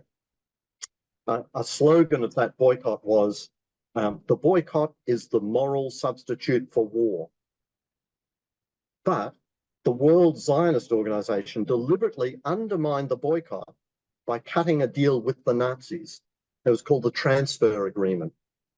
It allowed 60,000 Jews to move to Palestine as part of the Zionist project. They had to buy their way out of Germany, so poor and left-wing Jews were sacrificed. Now, ironically, as Nathaniel Flaken relates in his biography of the immortal Jewish communist resistance fighter, Martin Monath, the agreement allowed Zionist organizations to actually function legally in Nazi Germany all the way up to Kristallnacht in 1938, while leaving left-wing organizations to be smashed.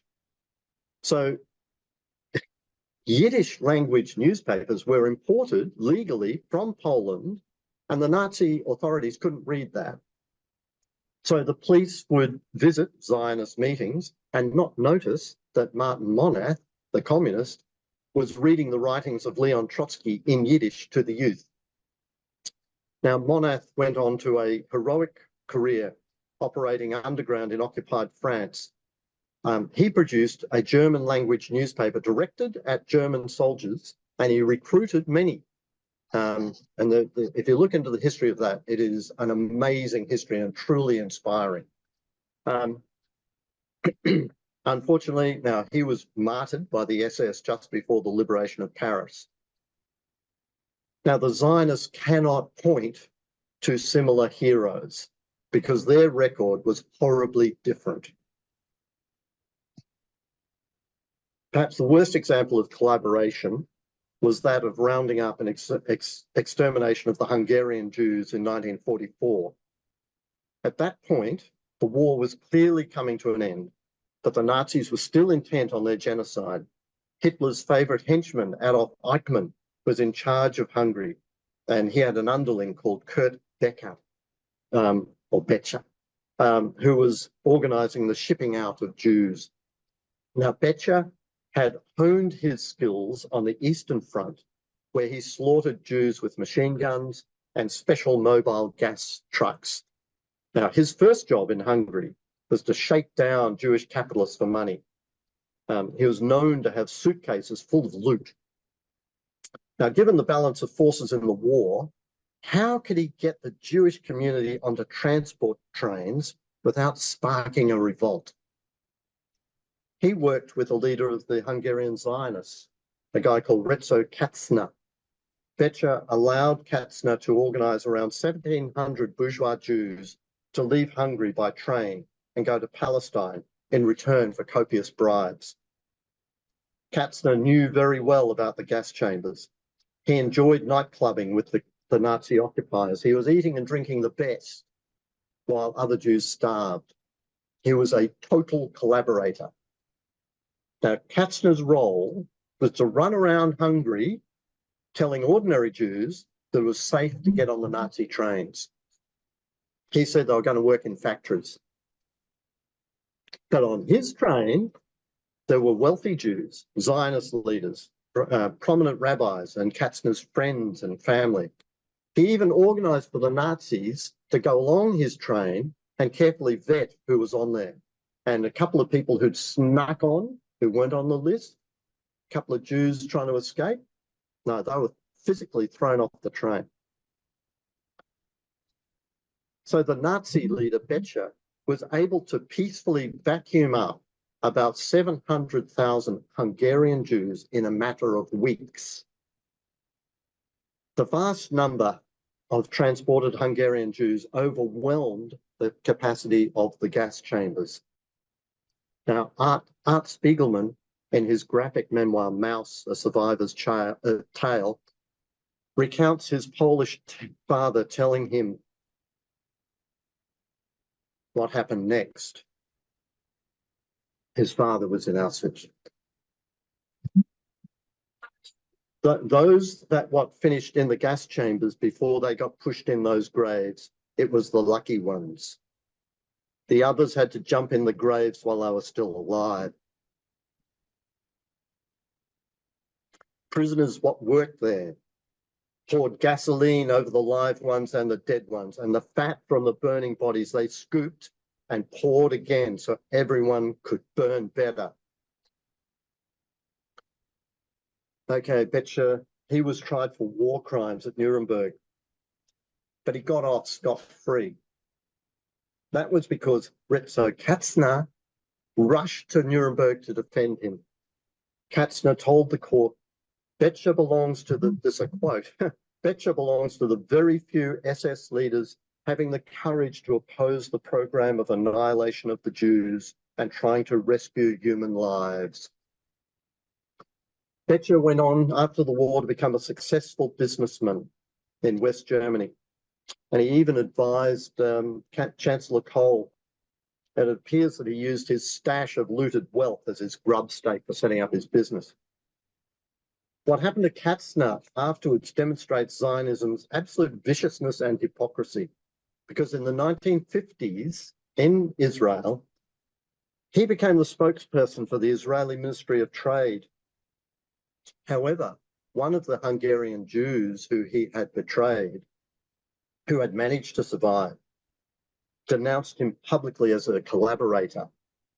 And the Israeli government sued that person for defamation on behalf of Katzner, right? So this is the Zionist state suing, taking a death camp survivor to court in defense of a collaborator.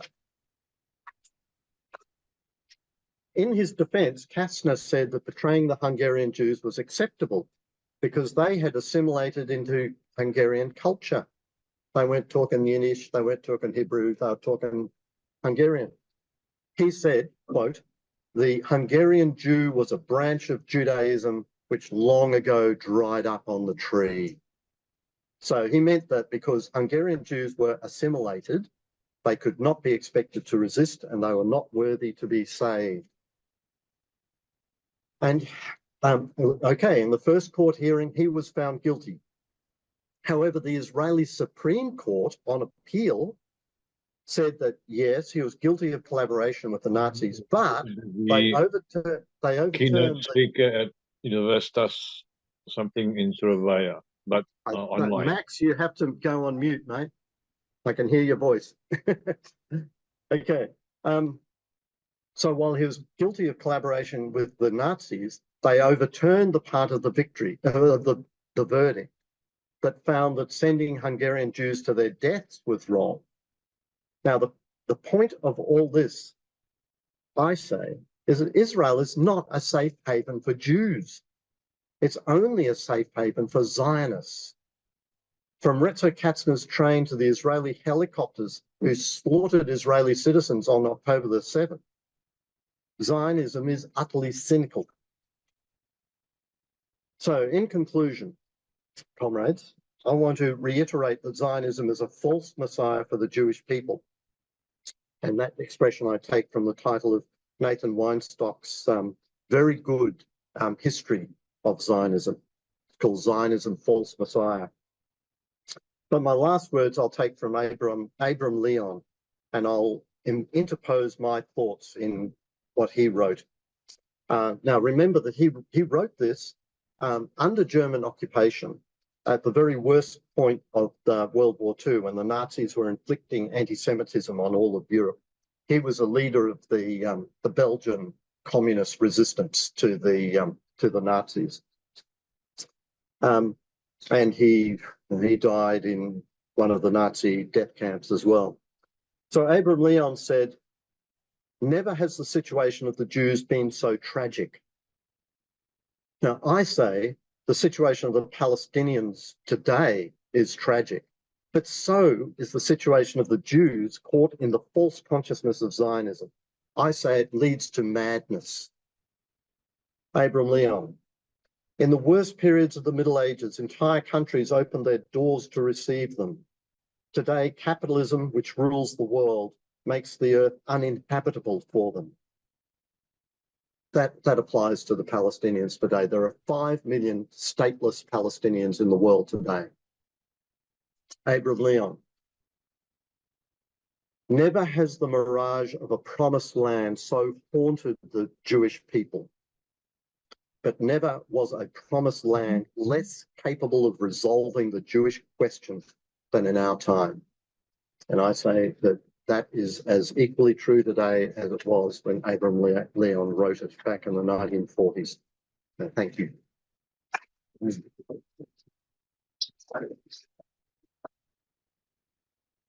we have some Q&A? Yeah. Yeah, okay. All righty. So do we have any questions now?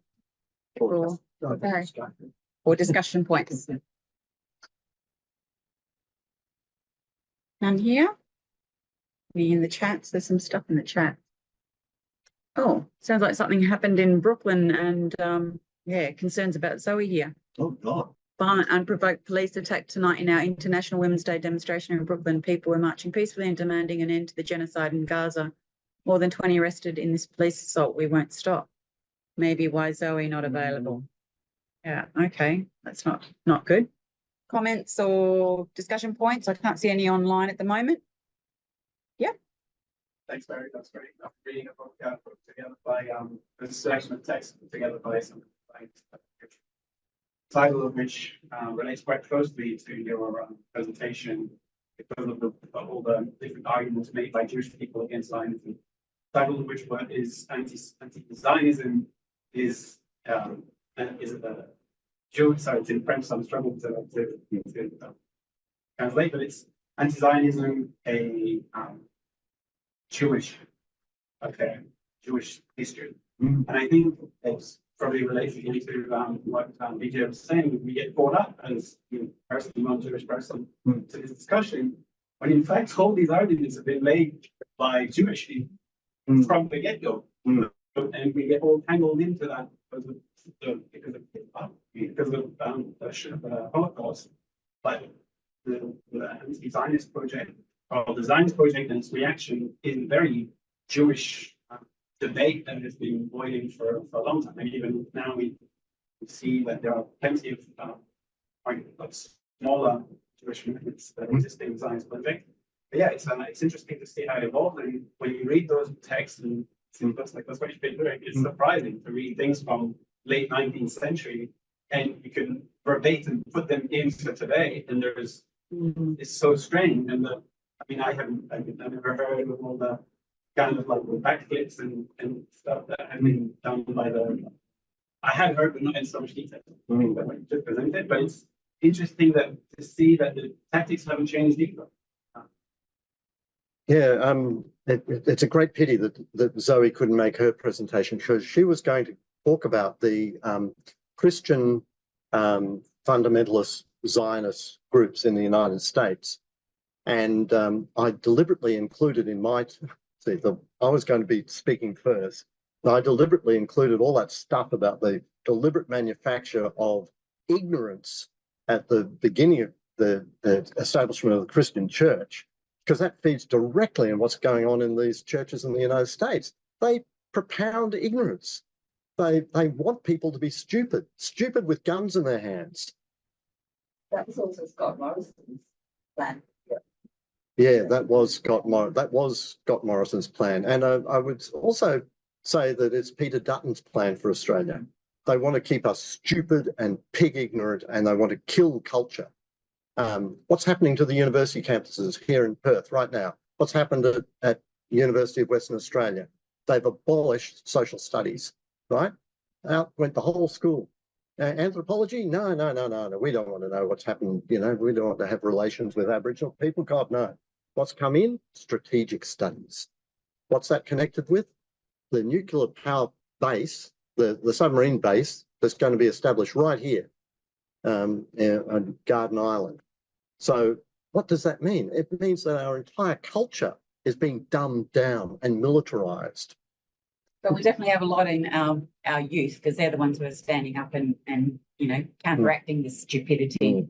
So we've got to be there supporting them as well. And the other thing too is the depth and breadth of the anti-Zionist mobilization among Jewish youth in the United States. I've been showing the film Israelism a couple of times, and it is truly inspiring. The courage, the moral courage of those American youth it is just beautiful and inspiring, the stand that they are taking. Any more closing comments or discussion points? It's interesting that Vijay said that anti-nuclear, like, you know, going that angle would be the best for everyone to go. Because that is true, that that's sort of talking about like forceful, the gun toting, dumb kind of vision that everyone doing the small, gentle, considering, all of the politics of Republican discussed. and yet another word, right? Discussing politics. But yeah, that's that gentler, softer, how we can kind of keep that going, and that will obviously in the long run make some sort of inroads. We've got a bunch of young comrades over east who are, you know, opposing and blockading the ships too, which is fantastic to see online. Exactly where it was, but brilliant. We got a couple of people here. So, Shin, if you want to speak, unmute and speak now. Yep. Thank you. I hope this is sufficiently. You'll have to get closer to your microphone, Shin. We can't hear you. Sorry, can you hear now? Can you hear it now? Hang on a minute. Bit louder. Yeah, you're going to have to get a lot closer. Okay, sorry, can you hear it now? Yep, perfect. Oh, hi. Yep, can you hear? Yep, and we can see. Oh, thank you. I'm just curious, in your view, like how important is the debate between 1 and 2 states, the one-state solution and the two-state solution? And is being anti-Zionist necessarily, does that necessarily mean being only for the one-state solution?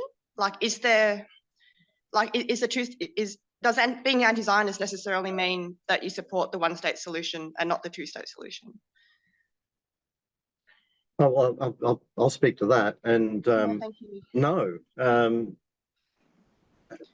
what solution comes out of this in the end, we can't predict. And really, it's really a discussion for all of those people who have either a religious nostalgic connection to what we generally call the Holy Land, or people who have a connection through birth, you know, going back centuries. And if all of those people have an interest and a commitment to living there, they are the ones who really need to sort it out. And whether it's a one-state solution or a two-state solution is for them. But personally, I most certainly support the idea of a democratic secular Palestine from the river to the sea. And I can't see how it could be arranged in any other way. Yeah, in the same way that I support a completely unified democratic secular Ireland. You know, there's you know, a terrible history of racist apartheid or apartheid based on the religious difference in in Northern Ireland, and yeah, that has to be overcome. And human beings can overcome these things. Where it has, you know, when I don't particularly celebrate the collapse of East Germany, but when Germany was reunified, all the citizens of East Germany were not massacred. It is possible for people to realign state borders and live together. So my understanding of anti-Zionism is that it's against the continued existence of Israel. So if it was a two-state solution, that would mean Israel continuing as a Zionist entity, I would assume. So well, does true enough. Anti-Zionism mean one-state solution necessarily? maybe Israel could re-establish itself as a democratic secular state, and nobody would have to worry about any of this stuff. You know, it's Yeah, but then why would there be a need for the borders for a separate? If it was democratic, why would there be a need for a separate Palestinian state? Why can't it be just one democracy? Quite true. Because everybody seems to, I mean, both sides seem to want the one state from the river to the sea. So, yeah, I'm just curious because, you know, Western governments like to talk about the two-state solution a lot. Yeah, which actually gives a clue to how realistic it is. Maybe we go to, is it Sam wants to speak, or Pippin? A couple of points, I suppose. One is, I mean, I think it's a useful discussion that we're having, and I don't feel like this is just getting caught in the weeds or, I suppose, being too defensive or something like that, as I think, you know, Vijay was suggesting in his comments as to, you know, what kind of discussions are useful. One of the reasons that I think it's important, I mean, I guess the initiative for this came from Perth. We're here in Melbourne, but looking at what happened with the way that the false claim of anti-Semitism was used to fight against the left wing of the Labor Party in the UK, and basically was central, I think, to the defeat of Jeremy Corbyn.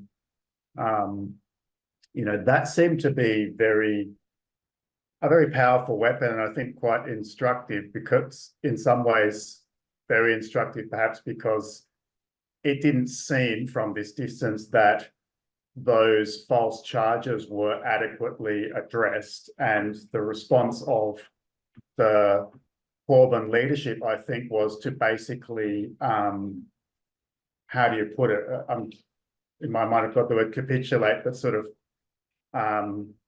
you know, they adopted the formal definition of anti-Semitism basically as, what's the institution, you know, as recommended by the Zionists, and just gave so much ground to that argument, which was an obviously false argument given Corbyn's history and so on.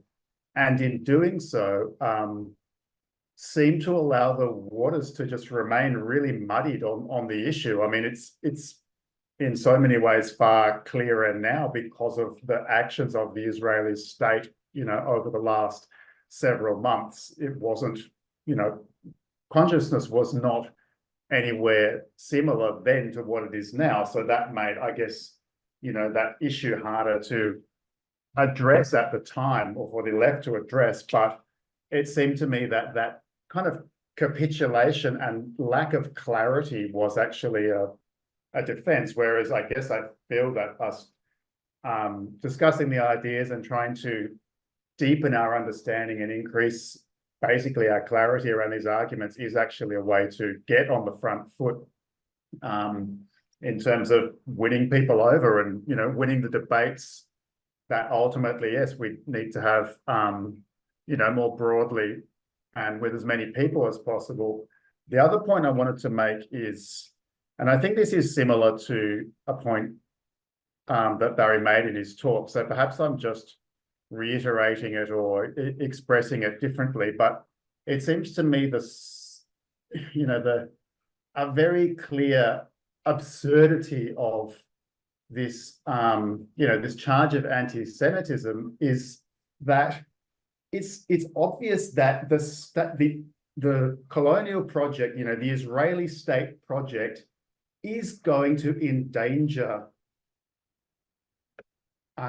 Jewish people, because it conflates, you know, just the nature of conflating the oppressive actions of Israel with the Jewish religion obviously creates a social basis for people. You're saying this is to defend the Jews and you're bombing people. Like, obviously that's going to turn some people who don't understand fully the, you know, the hypocrisy of it, or the, you know, who don't have a full understanding of like the imperial background to the Israeli state and so on. it's a basis of creation of anti-Semitism in the future. So, okay, we can see, and the talks outline how anti-Semitism is a European, in its historical origin. But it seems that the Israeli project is surely the #1 incubator of anti-Semitism into the future. And how can it be possible to have a peaceful, safe existence for all the Jewish people while the Israeli state still exists as it does? I think the big argument to use, or the thing that we need to sharpen ourselves up on, is the role of collaboration of Zionism with imperialism. I only gave one example of Zionist collaboration with the Nazis in World War II. I actually edited out another 2 examples from my talk. But that collaboration exists today. It's Zionist, the Zionist state of Israel is totally entwined with the imperialist project of the United States. So we need to get clear on what is the nature of imperialism today, so that we can actually locate the role of Israel within that. Otherwise, people can just get confused about, oh, geez, so Jews are bombing Muslims? What's going on here? No, it's not Jews bombing Muslims. It's this is the dirty work of imperialism. So we have to become we have to forever be sharpening our skills of debate to explain the nature of imperialism today. That's my take-home message in response to what you just said, Sam. And so, Andy? I think a response to this forum by many progressive people on the left isn't that just self-evident? Isn't it very clear that anti-Zionism is not anti-Semitism? But that's clearly not the case when you look at the viewpoint of ruling institutions and even the liberal milieu that you come across in today's society. And what makes the issue confusing is the legacy of Australian imperialism does make it confusing. That you have a state that's predominantly white, the Anglican religion as well, has played a role in the social psychology of this country, in that the religious beliefs that were fostered was that, yes, Jewish people have a right to what was supposedly their land. Like, I was raised in a millenarian cult, and it was just a part of the psychology of growing up, was this belief. It was a spiritual belief that Jewish people were entitled to Israel, and it's a legacy that remains in Australian society.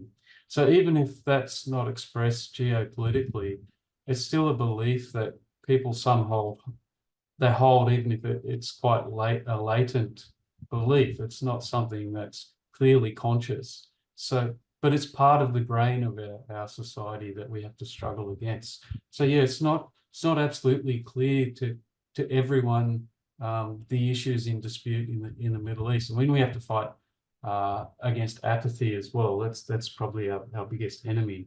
But for the ruling institutions of our society, it's very clear as to what side they're on. If you look at Congress in November, they actually put forward a resolution which says the House clearly and firmly states anti-Zionism is anti-Semitism. And it's interesting to look at the vote there. Only 3% of Congress voted against that. 3%. That was 14 members of Congress voted against. So yeah, 311 voted for, and there were 92 abstentions, which was obviously the Democrats, who just don't, obviously this issue is just too hot for them. But it is going to split them in a big way, because there's a clear tension between what's happening despite the social psychology of US imperialism and settler colonial states, the horror what Israel has done is impacting people's consciousness. There's no doubt about that. And I think that's coming in some opinion polls, which we don't really have in Australia, but in the US, there's something like 70% of people support a ceasefire. It'd be interesting to see what that figure was here. And the issue becomes clearer the more people analyse it, the more, and that's our role to organise and propagandise against imperialism. But it becomes clear when people look at the rhetoric of Netanyahu, and you really can see that they've absorbed the language and methods that the Nazis have used.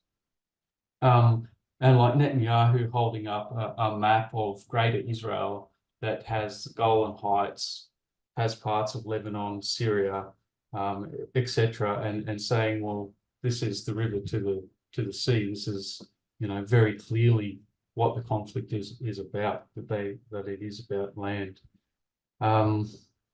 My question, I guess, would be to the panel how they think the US elections are going to play out with this issue. I mean, the vote of 100,000 not committed, I think, is a good signifier of unrest.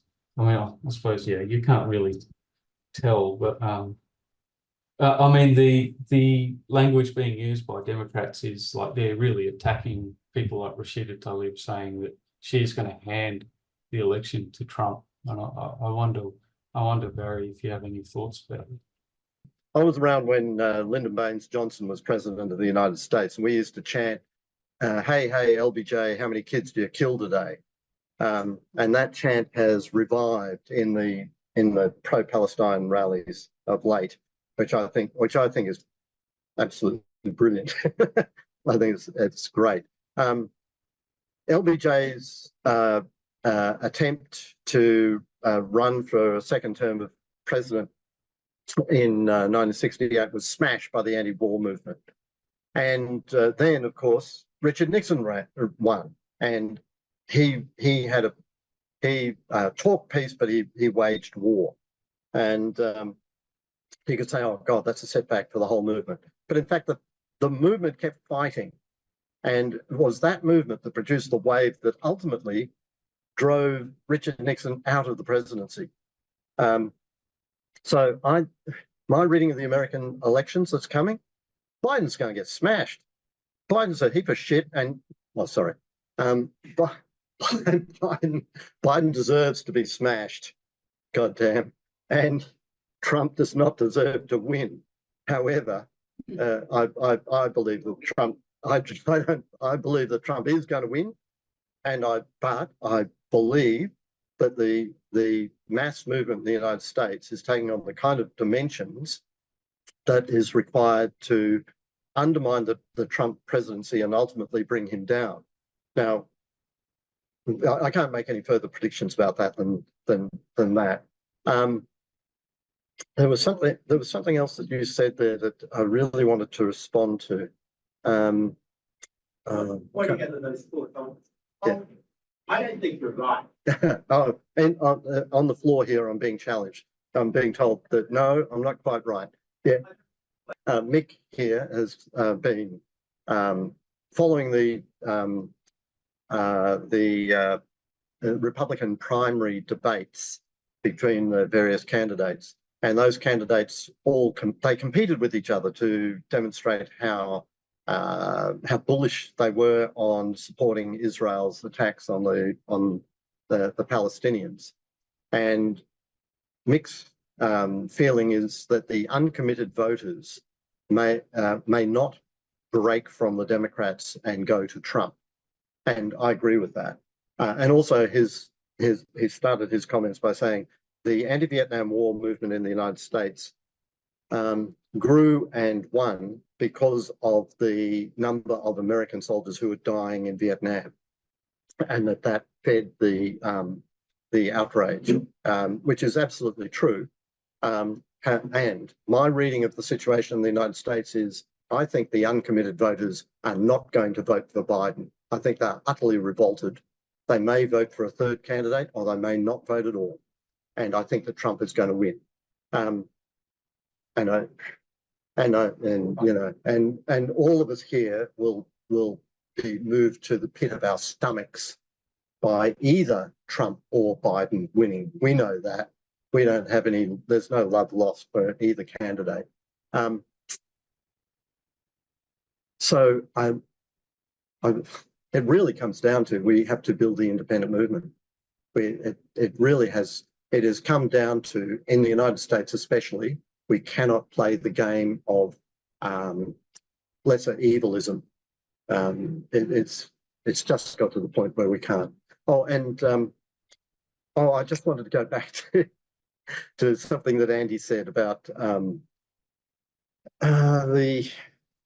this business that really among progressives, we know this question of is anti-Zionism anti-Semitic? We know damn well it's rubbish. I mean, I handed one of my leaflets to a good friend of mine, and he said, oh, yeah, the Zionists, they're just taking the piss, you know, and it's true. That's all they're doing. However, it was precisely this campaign that smashed up Jeremy Corbyn's campaign in Britain. And that was the most important, the nearest we have got to a genuinely socialist left-wing break within the Labour movement, either in Britain or in Australia. For decades, I can't remember an event like that. And it was he was smashed precisely by using this argument. So it's something that we have to be aware of, and we have to be able to debate. And so, comrades, given that we are now all armed for this debate, I suggest that we go forth and make a difference. Now, please remember, contact list up there on the table. Put your names down for being contacted for future events, and the Leninism Today forums, which are beginning in April. Put your names down. I will contact you about those events. They will be online, and those are the sorts of discussions where we will be thrashing out this question, in particular, of imperialism today. Is imperialism today characterized by what is called sub-imperialisms? Yeah. Is South Africa an imperialist state? Is Russia an imperialist state? Is China an imperialist state? How do we compare those to US imperialism? So these are things that we need to think about and be sharp about. So with that, comrades, I bid you all red salute.